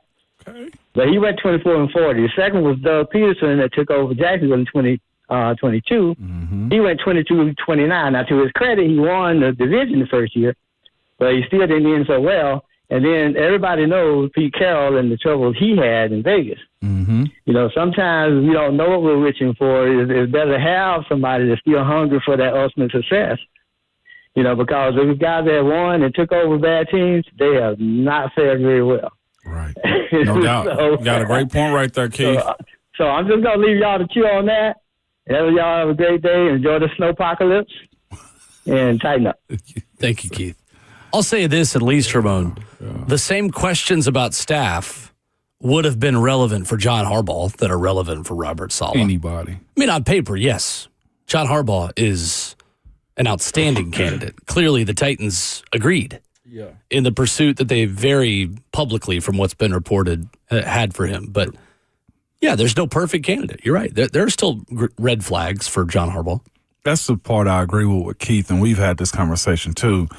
Having somebody that's hungry to prove themselves as a coach and as a builder, like that's where I am. I don't remember where Baltimore, the Ravens were when Harbaugh took them over, but was there a bit of a rebuild he had to do? Now, I know going from Flacco to Lamar Jackson and stuff like that was a bit of a rebuild. What you got? Why your eyes big? You finish your point. There's some news out there about the Titans. So he's had somewhat of a rebuild, but not in this entirety to where you got to continually build up this roster to fit it to where you want to be competitive. Diana Rossini chiming in about Brian Daboll this morning with new information the Titans fans are going to like a lot. She writes, I'm going to give it to you right now. Now you can make you wait for it. That's how much I love and appreciate you for listening right now. At DM Rossini on Twitter. The Eagles are conducting their offensive coordinator search with the understanding that Brian Daboll wants the Bills' head coaching job. If he doesn't land it, Daboll is expected to wind up in Tennessee. Oh, wow. As the offensive coordinator for Cam Ward and the Titans, per sources. So Brian Daboll doesn't get the Bills job. Diana Rossini says he wants the Titans OC job over the Eagles. That's big time. That's a staff. That's a staff. How would you grade Robert Saleh with Brian Daboll as his OC? I'll just put good. Does it change your view on Robert Saleh as head coach if you gave him Brian Daboll as OC? I didn't have a bad view of him. Yeah, sure, but does it make it even better? It makes it better. Does that satisfy you as your OC hire? It absolutely would. On the surface level, pay-per-view of what this is, absolutely. You put him in a position where you know he's, like the thing with Daboll is he's had success calling the play. It's not like this is a situation where you say to yourself, Matt Nagy wants to be a CEO of the team, so he won't call plays. Like, he's actually had good, numerous consecutive years of good play caller. Absolutely will. This changes a lot. Coming up at hour 4, Rhett Bryan will join us in studio. Going to talk about the Robert Saleh hire, what he likes about his resume. We're also going to take a deeper look at Brian Daboll. So this report comes at a great time because Rhett's got a deep dive for us on OC conversation, on Brian Daboll's resume, on why he is kind of the white whale of the offensive coordinator search process with Mike McDaniel off the board. All that and more as we begin hour 4 with Rhett Bryan coming up next.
Just before 9 o'clock. Good morning, live from the Circus Sports at the Mint Kentucky Downs studio. I'm Justin Hawkins. A little bit of Titans news that just dropped a few minutes ago per Diana Rossini on Twitter. The Eagles are conducting their offensive coordinator search with the understanding that Brian Daboll wants the Bills' head coaching job. But if he doesn't land it, Daboll is expected to wind up in Tennessee as the offensive coordinator for Cam Ward and the Tennessee Titans. In other NFL news, the LA Chargers are expected to hire former Dolphins head coach Mike McDaniel as their offensive coordinator, where he will coach quarterback Justin Herbert alongside head coach Jim Harbaugh. However, there is no deal that has been signed just yet. And today, the Steelers are interviewing former Packers and Cowboys head coach Mike McCarthy for their open head coach position. In college hoops last night, number 15 Vanderbilt suffered their third straight loss last night, falling to number 20 Arkansas 93-68. Arkansas out-rebounded Vanderbilt 39-27 and outscored Vandy as well 50-22 in the paint. Next up for Vanderbilt is a Saturday afternoon tip-off this weekend in Starkville against Mississippi State at 5 p.m. Central. For all your foundation repair and waterproofing needs, you got to go to USSTN.com. Breaking news at once, so you're home for the Titans and Vols. This is 104.5 The Zone.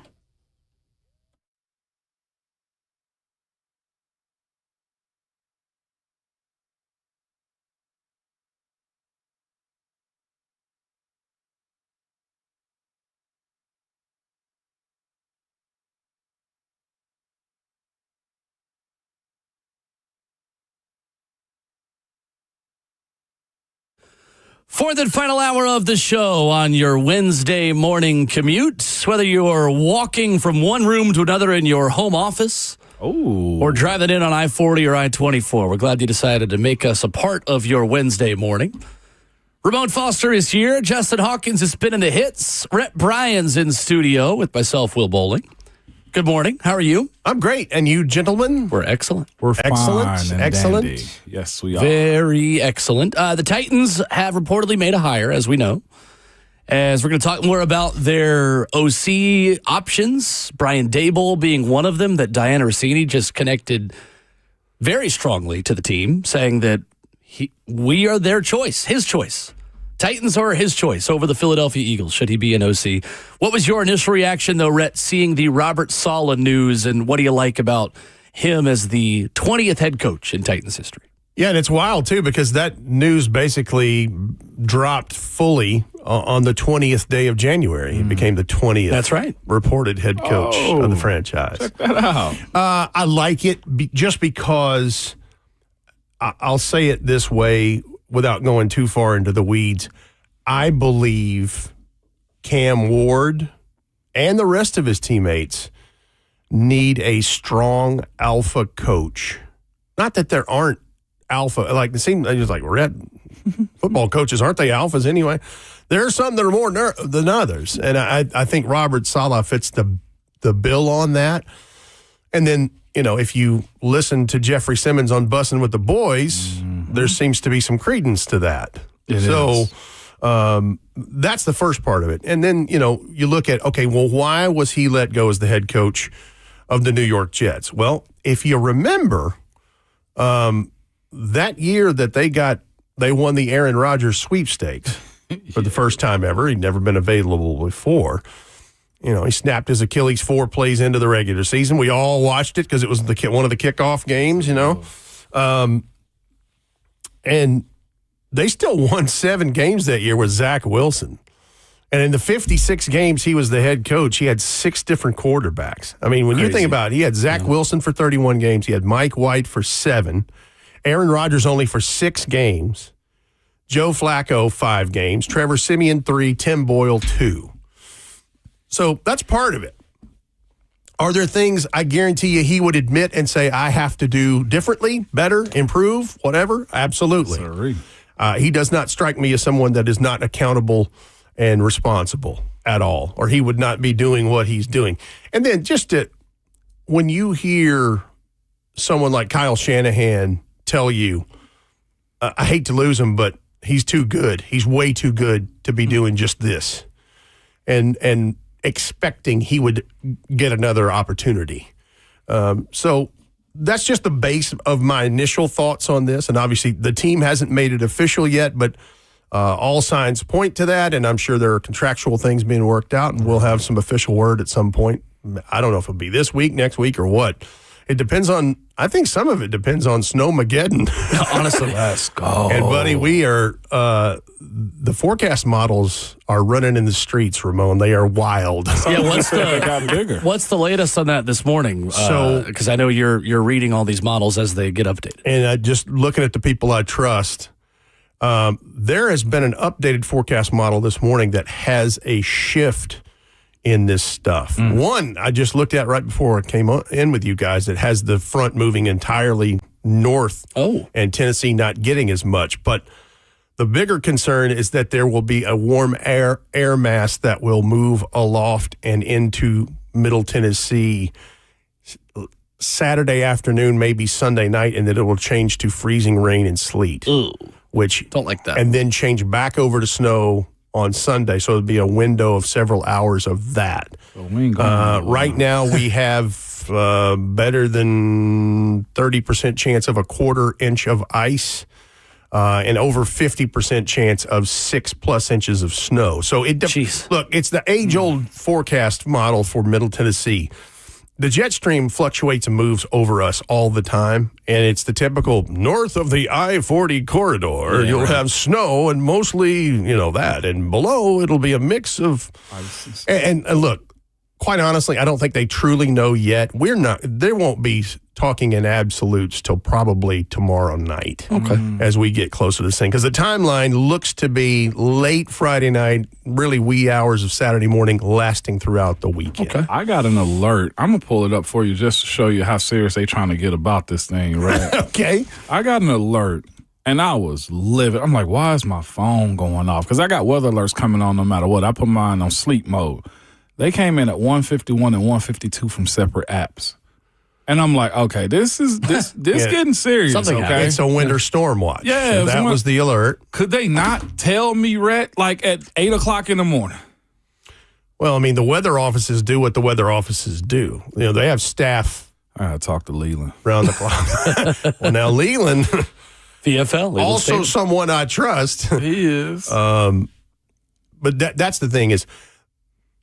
People started getting crazy with people saw one model, the European model, and said, "Oh my Lord, 15 to 18 inches of snow!" Like, let's calm down. That European forecast model is usually more robust than the others. Whenever there's a huge rain event, they will say we're going to get 12 inches of rain, and calm down. That's also the model you get when you drink a lot of water.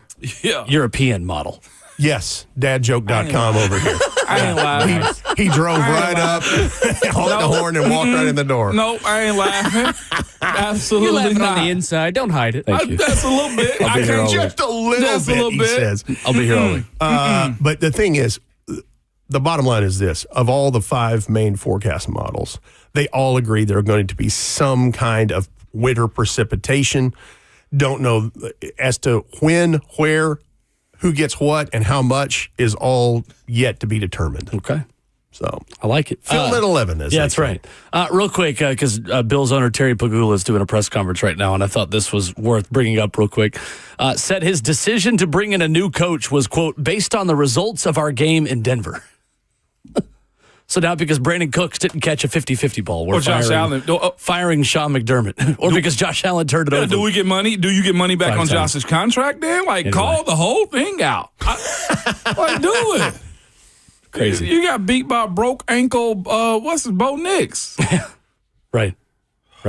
Anyway, thought that was worth mentioning real quick. Well, here's how wild that these things end up being. Sean McDermott has been a fantastic football coach in his tenure there. Yes. But if you're a Buffalo Bills fan, you haven't been able to get over the hump. You've won a lot of football games. You've had a lot of playoff appearances, but you haven't finished the deal.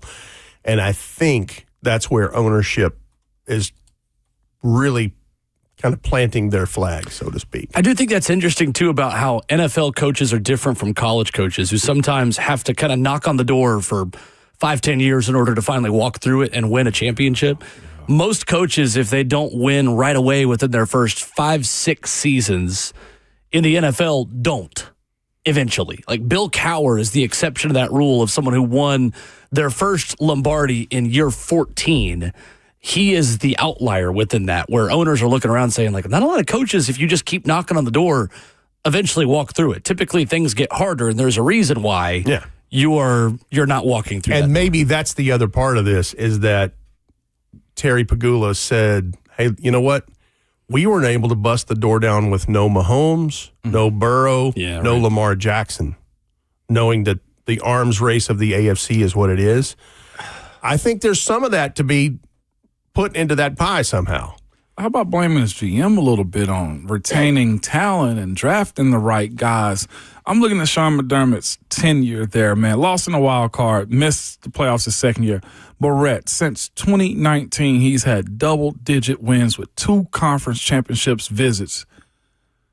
How about just continue to make him better? Like, I'm preaching to the choir here on this type of stuff, but we're talking about 10-plus wins since 2019. Yeah. And that ain't easy. Here's the other part of it, too. Even with a franchise quarterback, you cannot keep the band together forever. Right. It's hard. The salary cap part of it comes into play. And, I mean, ask Patrick Mahomes and the Kansas City Chiefs, because that's what they're about to go through, is their first reset with an all-world quarterback. Before moving just further, just on that same conversation, we glaze and talk over and we praise and give a lot of credit to these coaches and teams that have these 1 years of hot shots, right? Houston got a lot of praise. Right now, Chicago's getting a ton of praise, man. And I just like to temper the expectation of how, like, this league goes. There is no promise you going back. Like, as a first-year head coach in Ben Johnson, we're looking at Houston's situation right now. Even Liam Cohen, like, the sustainability of what you're building as a franchise, like, you know, like the Rams. I've been using them a lot as of late. Like, they've been down, got good, been down, and back good again. Like, that's what you're looking for, man. And I feel like these coaches, these ownerships now are getting more like college ADs. You just we'll find another. Like, this ain't easy. And that becomes part of the problem, because listen to this quote from Ian Rappaport from Terry Pegula's press conference as I was giving my answer a moment ago. Mm-hmm. Quote, I felt like we hit the proverbial playoff wall, end quote. Yeah, right. So there's part of it right there. But to what you're saying, though, here's the thing, Ramon. You could write a book on this because you lived it for over a decade. Yeah. It is extremely hard to win in the National Football League. And when you make it look easy in the regular season and then in some playoff games, then it becomes scrutinized. Because like, why can't you do it at the next game and the next game after that and the next game after that? It's like, it's hard. It's really hard. Or there is that L word that comes a part of this, luck. Super Bowls are luck. Part of it. There's a sprinkle of it. I'm looking at, before we even get to this week, man, if they win, don't come to us with the Vrabel did it in 1 year stuff.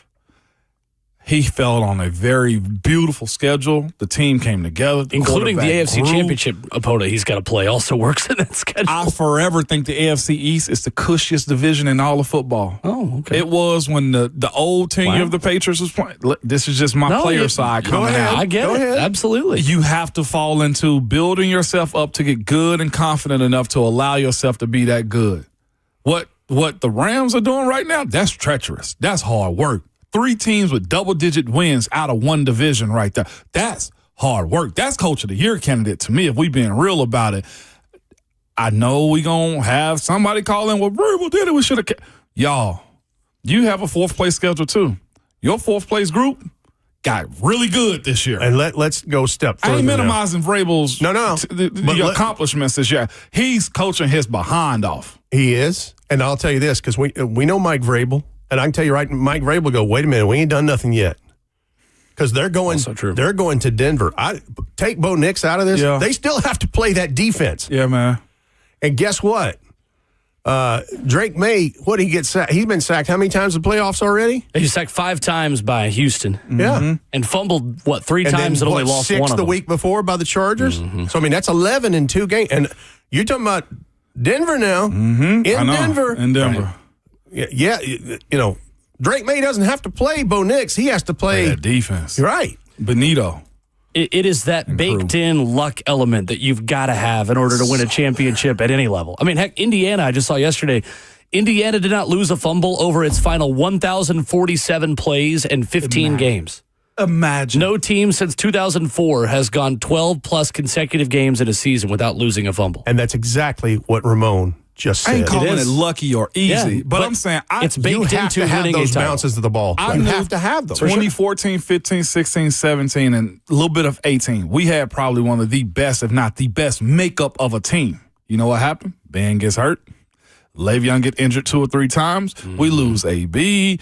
Guys get suspended. And you're sitting there holding your hands, twirling your thumbs like, why not us? We were good. Yeah. You ain't lucky enough. Jesse James called it. That would have been home field advantage, and then we don't have to go to New England and we get a fire alarm pulled on us at 2:30 in the morning. Right. Like, there's... In New England? Yeah, in New England. That sounds familiar. Crazy. I'm telling y'all, like, a lot of this is coaching and schematics, but the ball, to your point, Will, yours too, gotta bounce in the right direction.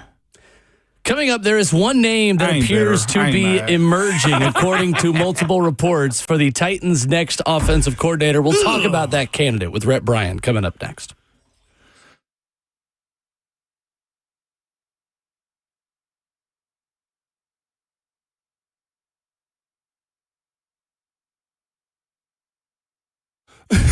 It's Ramon Foster screaming from the mountaintops, man, for Hiller Plumbing, Heating, Cooling, and Electrical. We've been telling y'all it's about to get cold. Y'all need to reach out to the people that I trust, man, and that's Hiller, to go ahead and check in on your HVAC systems, man. I had a frost buildup around mine about a month or 2 ago, man. I reached out to Hiller. It wasn't their issue. It was the device that was at the house, the HVAC system at the house, man. And I'm glad they did it because I had no idea that all that condensation ice wasn't supposed to be there. Well, guess what? They came and fixed it, man.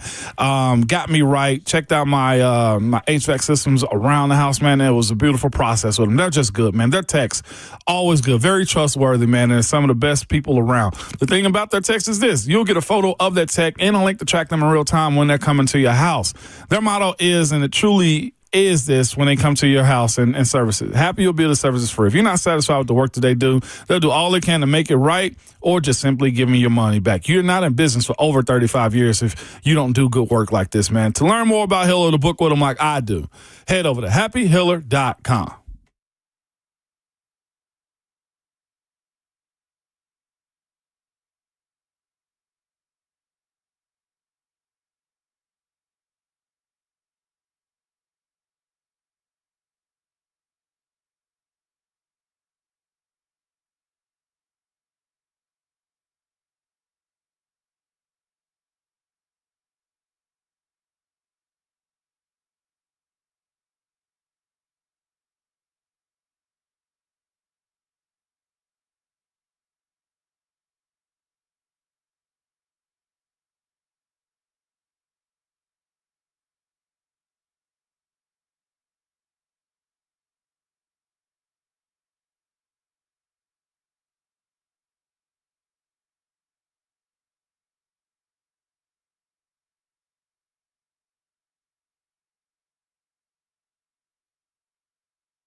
Ramona Will continues at 104.5 The Zone in studio on your Wednesday morning. Rhett Bryan at Titans Radio with us. Ramon Foster, Will Bowling, and Justin Hawkins. Rhett, there is a name that is starting to emerge for the Titans offensive coordinator position as a clear frontrunner. And Diana Rossini of The Athletic gave us a very good update that Titans fans are going to like about a half hour ago. Writing on Twitter, the Eagles are conducting their OC search with the understanding that Brian Daboll wants the Bills' head coaching job. If he doesn't land it, Daboll is expected to wind up in Tennessee as the offensive coordinator for Cam Ward and the Titans. We're going to dive into Daboll's resume, Rhett, with you and learn more about him as a candidate. But just first and foremost, that is certainly a compliment to Cam Ward, the Titans, Robert Saleh, and Mike Borgonzi that somebody would pick the Titans over coaching the Philadelphia Eagles offense. And a definitive post by Diana Rossini. She's standing on that one. I'm like, okay, all right. That's big time. I think that would be potentially a very good thing for Cam Ward in this offense, because when you look throughout Brian Daboll's coaching career, there's some success marked there for sure. I went back and looked at his last 2 years as the offensive coordinator of the Buffalo Bills, and then his first year as head coach of the Giants. So 2020, when you talk about production and efficiency, first of all, they were 13-3 that year. In fact, they rode a 6-game win streak into the playoffs and made it, I think, to the AFC Championship game that year, if I'm not mistaken. But think about this now, 31.3 points per game. That was second in the league that year. And these numbers are so huge because the Titans, 16.7 points per game in 2025. Defense allowing 17.6. So there's the easy math to start with, and you can peel through the hidden yardage and numbers as you want from there. And the Titans averaged 4.2 yards per play. 6.1 yards per play in the 2020 Buffalo Bills offense. Number one in the NFL on third down at 49.7%, nearly 50% of the time, 80% on fourth down. That's where some of that Josh Allen tush-push stuff is. Yes. Red zone efficiency, though, 61.8%, 42 touchdowns on 68 trips. And just looking at his offense in that year, 59.2% pass, 40% run, as far as dividing up the percentages. Average drive time, just under 3 minutes. Average start at their own 30.7 yard line. Now, in 2021, it went back a little notch there. 28.4 points per game. Third in the league in scoring. By the way, that's still really good. Well, it just points. Yeah, it just points. It points to you're going to win some football games if you cannot be at 16.7 points per game. You can't. No, absolutely not. It doesn't work like that. That's a toss-up with if you those had the types of 85 games. Bears defense, you're going to be fighting for your life. I think elite teams want to score about 28 to 30 points a game. Elite offenses. You put so much pressure on the opposing side. 5.7 yards a play, down from just over 6. Went from nearly 50% on third down to 46. That's still third best in the league that year in 21. 50% on fourth down. 62.3% on red zone. Actually improved there. 48 touchdowns on 77 trips.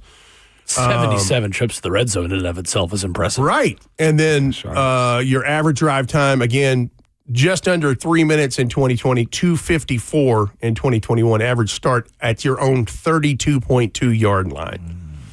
And again, run pass mix, 58.7% of the time passed, 41.3% run. To your point too, Rhett, about just real quick about 2020 and 2021.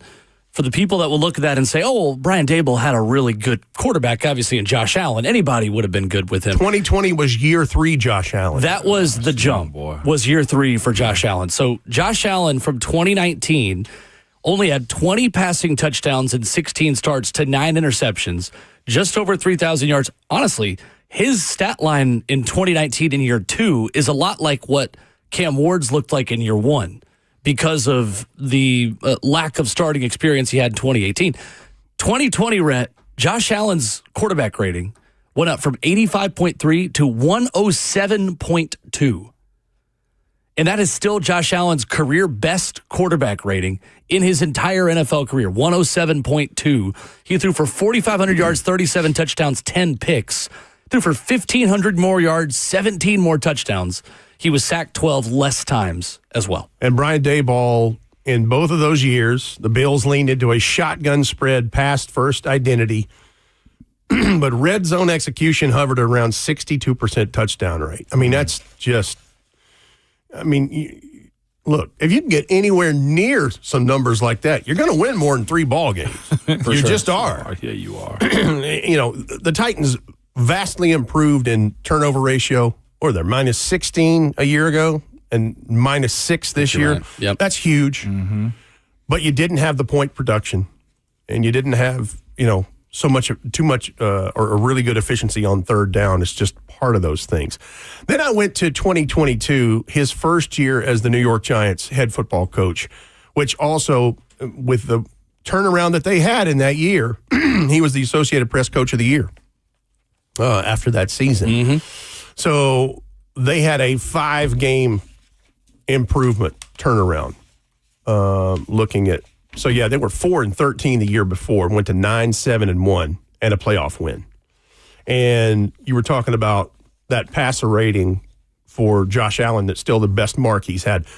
This was the most efficient year of Daniel Jones's career when you look at what he did. So, Daniel Jones, 32.05 passing, 15 touchdowns, 5 interceptions, 92.5 passer rating, 7.08 on the ground, and 7 more rushing touchdowns at nearly 6 yards a clip. In that year, they were 21.5 points per game. That's 15th in the NFL. 5.2 yards per play.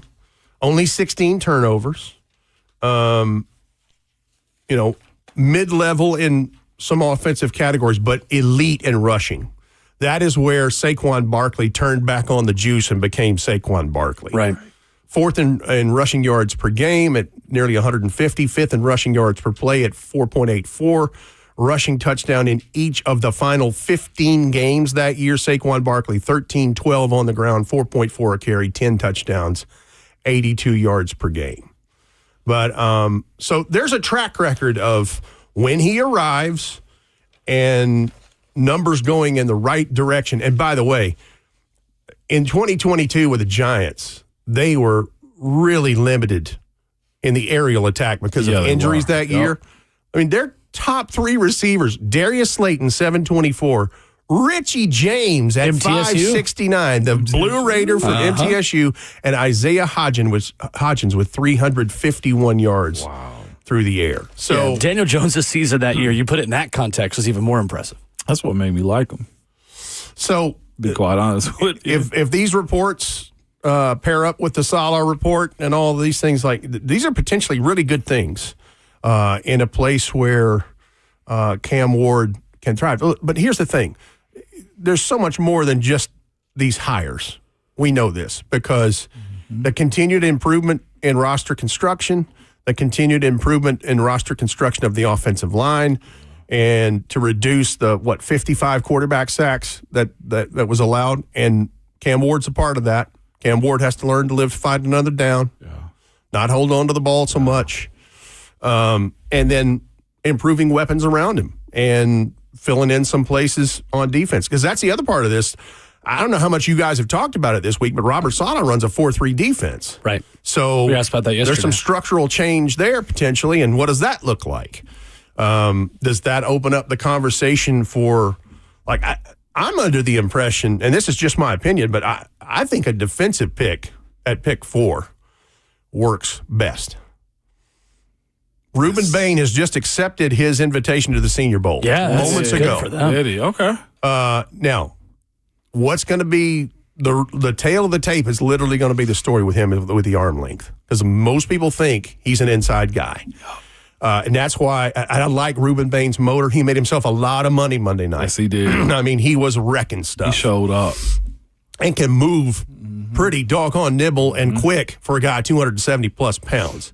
But David Bailey from Texas Tech. Oh, my gosh. Like that guy. He's going to be one of my favorites. He's not going to have any arm length questions at all. He's a condor, basically. Is Arvell Reese still in that conversation? I think Arvell Reese can kind of be in that conversation too. Absolutely. Just depends on what you feel like at 4. And obviously what happens in the first 3 spots. Because the quarterback stuff is going to make this different, with Dante Moore going back to college. And really the X factor right now, this far out from the draft, when you're talking about the quarterbacks, is what is the perceived value of Ty Simpson? Because that's a guy I thought should have gone back to college. 15 starts in college, not enough sample size. I agree. I mean, that there are current quarterbacks that can tell you that story. One thing that, if I'm not mistaken, one thing that Daboll has always had, if you look back at it, is a running back. It's 4 too rich for Jeremiah Love. As we're sitting here right now, third week of January, you will find many nationally and maybe even some locally that would say, no, that's not out of the question. Right. Listen, Jeremiah Love he's probably head and shoulders the back in this draft. Absolutely. Just because he has third down value. Guy can catch it out of the backfield, and his contact balance is good. Jeez. Is ridiculous. Physical. He's physical. Some say he's a bit undersized, but you know what? Go out and ring the bell, man. Go run through your drills. Do your thing. Yep. He would be the one, if you're going to look at any of them, that you go, But yeah, I don't know if number 4 is too rich or not. Some people would say no, but I don't know that I'm one of those because we talked about 4.2 yards per offensive play. That was both passing and rushing. Wow. For the Titans in 2025. You've got to get that number north of that. You've got to get north of 5 yards so that you can get yourself in short and manageable. Third and manageable. We hadn't gotten deep into mock season, but I did see a mock. It might have been Sports Illustrated just threw one out there. It had Caleb Downs as the 4th overall pick to the Titans. Speaking of defense. He may be the best overall player in the whole draft, depending on who you talk to. And the thing is, he's a safety at position definition, but he has those traits that he plays like a cornerback at that spot.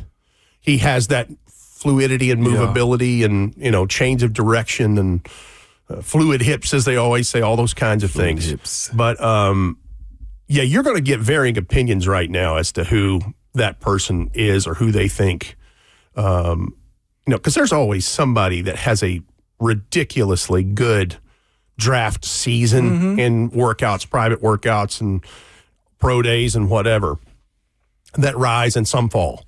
And sometimes it's the measuring stick, literally, because that's going to be the story of Diego Pavia in this. Diego Pavia is going to be one of the big stories in Mobile next week because he's one of the handful of quarterbacks that are there. But that measuring tape doesn't lie. No. And I don't think he's 6 feet tall. I just don't. Definitely not. Definitely not. So it's what happens from there. Yeah. Because listen, you can't question the athletic dog in him in terms of all the other things he brings to the table, but sometimes the measuring tape is what it is. Interested to see, Rhett, what Colton Hood can do down there. Absolutely. Going through that process. And we're going to talk so much about corners. From what I have read, it appears to be a deep corner group, which is a good sign for a Titans team, Rhett, that could use 2 in this draft. Potentially. Yeah, and you're talking, you're going to hear all kinds of names just in defensive backs, periods, not just corners. You're going to hear about Mansard Delane from LSU, and I'm thinking about all these names I've already looked at, but there's some positions it's rich in, and first of all, there's value in interior defensive line, but there's value in pass rushers throughout the first 4 or 5 rounds in this thing. But there's a lot of corners that will be value picks for people throughout this thing. I like it. So it's a very good thing. Real quick again on this Bills press conference. I know our chat's blowing up about it, and it's been kind of wild reading some of this. Talking about Keon Coleman Bills wide receiver. Terry Pagula said, let's see, where is this? There's so many tweets about this right now. Interrupted his GM, Brandon Beane, and said, the coaching staff pushed for Keon. He was not Brandon's next choice. Brandon Beane was being a team player. How about that? How does Keon Coleman feel? Well, he's basically saying Brandon Beane should not be responsible for that pick. He's treating him like that's his child. Oh, man. Also not says my son. My son didn't do that. Josh Allen says the starting quarterback will be part of the team to select the next head coach. How about that? That's dicey. If we're rooting against Brian Daboll to get the Bills job, that way he can come here. Maybe we're rooting for Josh Allen to get a say because apparently he likes Davis Webb, his former backup quarterback, who is the pass game coordinator of the Denver Broncos right now. How about that? That's crazy. Davis Webb, who was a backup quarterback 3 years ago or 4 years ago. Yes. For the Giants. Yes. For Brian Daboll. So part of the Brian Daboll tree and Sean Payton tree at this point. Interesting. Rip Bryant with us in studio as he is every Wednesday at 9. Good to see you. Appreciate you. Buy your bread and do it early because people are already crowding the stores, boys and girls. Otherwise, you'll be dead. Maybe not. Let's not go that extreme. I was trying to make a rhyme. No. Maybe if the power goes out. Yeah. No. Let's not be morbid here. Hell in here. Just do yourself due diligence and get to the store when you can because don't buy I milk. guarantee you milk and bread are running low. Why do people buy milk? That I'm not really if the power sure goes of. out, what's the first thing to They're go? doing a lot of Your bacon, dairy. Hawk. But here's the thing. If it's as cold as they say it's going to be, you can just put it outside. How about that? With all the answers. Cash the milk outside. How about that? Y'all out here trying to play. Cash the milk Cash the milk outside. Coming up next. I'm going to call y'all Bessie. There is an incredibly terrible decision that just happened in college athletics. I'll tell you what it is next.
Ramona will wrap it up the show.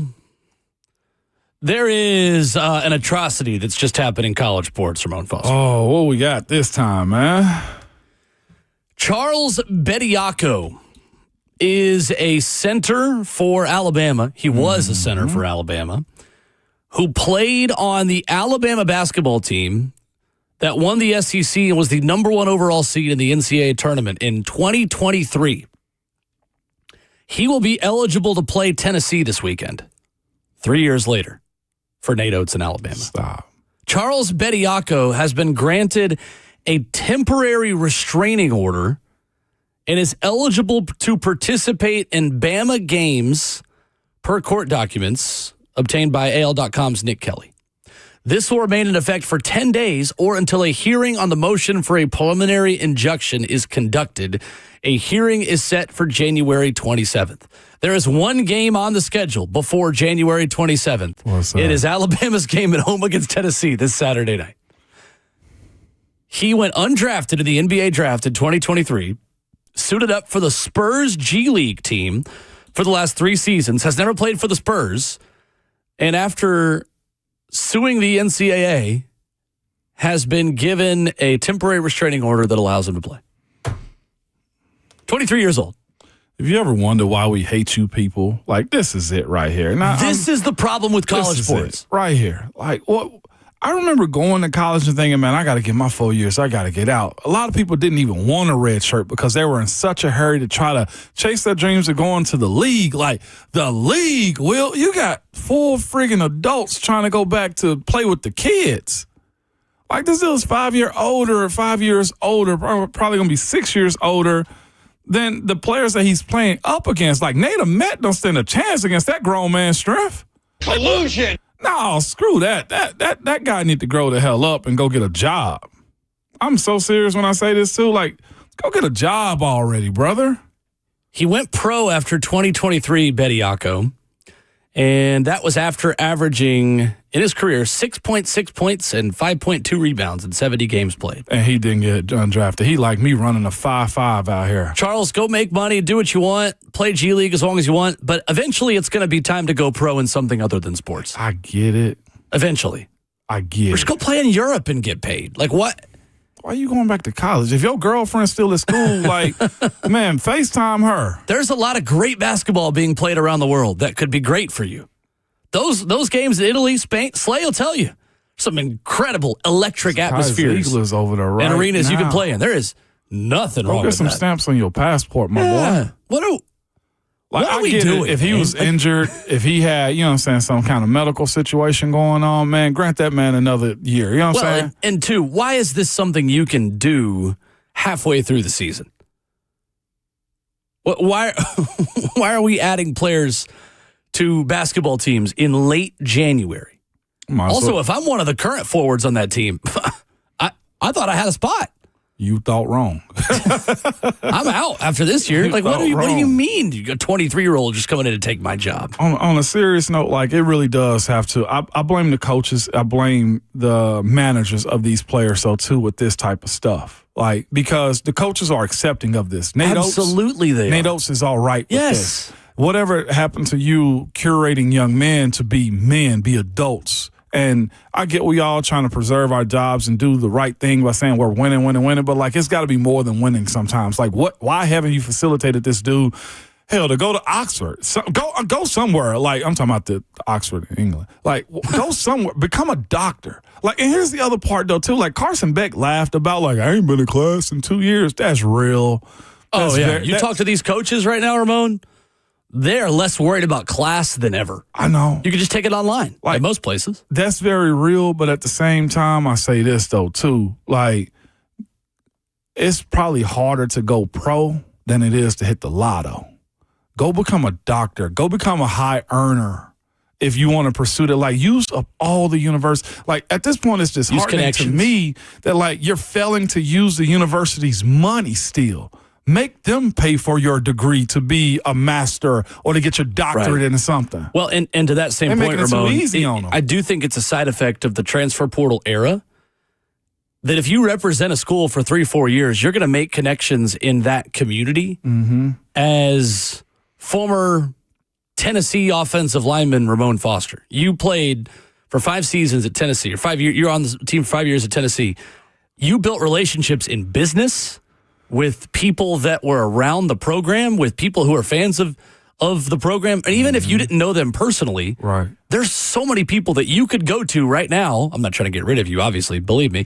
But like, there's so many people that don't even know you personally yet that would want to do business with you and not use you, but like partner with you, right? Like, and you'd get paid for it. Like, you lose that network when you're a hired mercenary and you don't actually build any relationships the places you go. Like, the exception of the rule is like Bo Nix, right? Like, Bo Nix could probably, he was at Auburn long enough. He can do a speaker series thing in Birmingham as former Auburn quarterback Bo Nix, and at Oregon. But like, if Ty Simpson had transferred from Alabama to Tennessee, he would not have been able to ever call himself former Alabama quarterback Ty Simpson. And he took the team to the freaking SEC championship game in the Rose Bowl. He would forever be former Tennessee quarterback. Absolutely. Ty Simpson. And any connections he'd had there would be over. Credit to Ty Simpson, by the way, for what he wrote and what he said to On 3 about, like, no, like, my handprints are at the Denny Chimes. I was a Bama captain. I want that legacy. Good for him. Great for him. Yeah, I respect the heck out of that. That's the way you're supposed to do it, 100%. Man. I get that extra $300,000, that extra $750,000, whatever you choose and get. Like, that don't come easy, and that's why I say I blame the coaches and the handlers of these players almost more than anybody else. Like, this is agreed. It's putting a strain. That's a great point on the game. I feel like more than doggone anything. It's somebody put it in our YouTube chat. Go pro in something else other than sports. Yes. Yeah. Crazy. That's the goal. Like, if it's probably his girlfriend still in college. Well, and again, you get like uncles and cousins and people that they want to make a buck off you, so then they encourage you to go to the portal. That way they can represent you and get a cut. So are you really transferring for you or for your uncle? Big Unc, though. That's or what I'm for saying. your agent, or for the guy that had you sign up for camps when you were in high school. That's happening all around the country. I'm not even talking about one person that I'm thinking of. That's the crazy part of this. So, yeah, of course it's harder to get a job with business connections around Tuscaloosa and boosters who are involved in your program. They don't know you. They don't. You were there for like a cup of coffee, then you left, or you had just gotten there. And Bros is going back strictly for vibes, Will. Crazy to me. Tomorrow morning, Ramon, we'll have a good visit with 49ers reporter Nick Wagner, who's going to jump on. He'll talk about Robert Saleh. Coach Mack will join us. We'll have a Thursday 3 for the conference championships. And who knows what else that breaks today. Tomorrow morning, 6 a.m. Ain't no telling. Good people, man. Stay warm, man. Seriously, prepare yourselves for this predictable, well, I guess this snowstorm coming in. But remember this, though. Don't be at home tweeting crazy, because your Twitter fingers and your mic is always hot.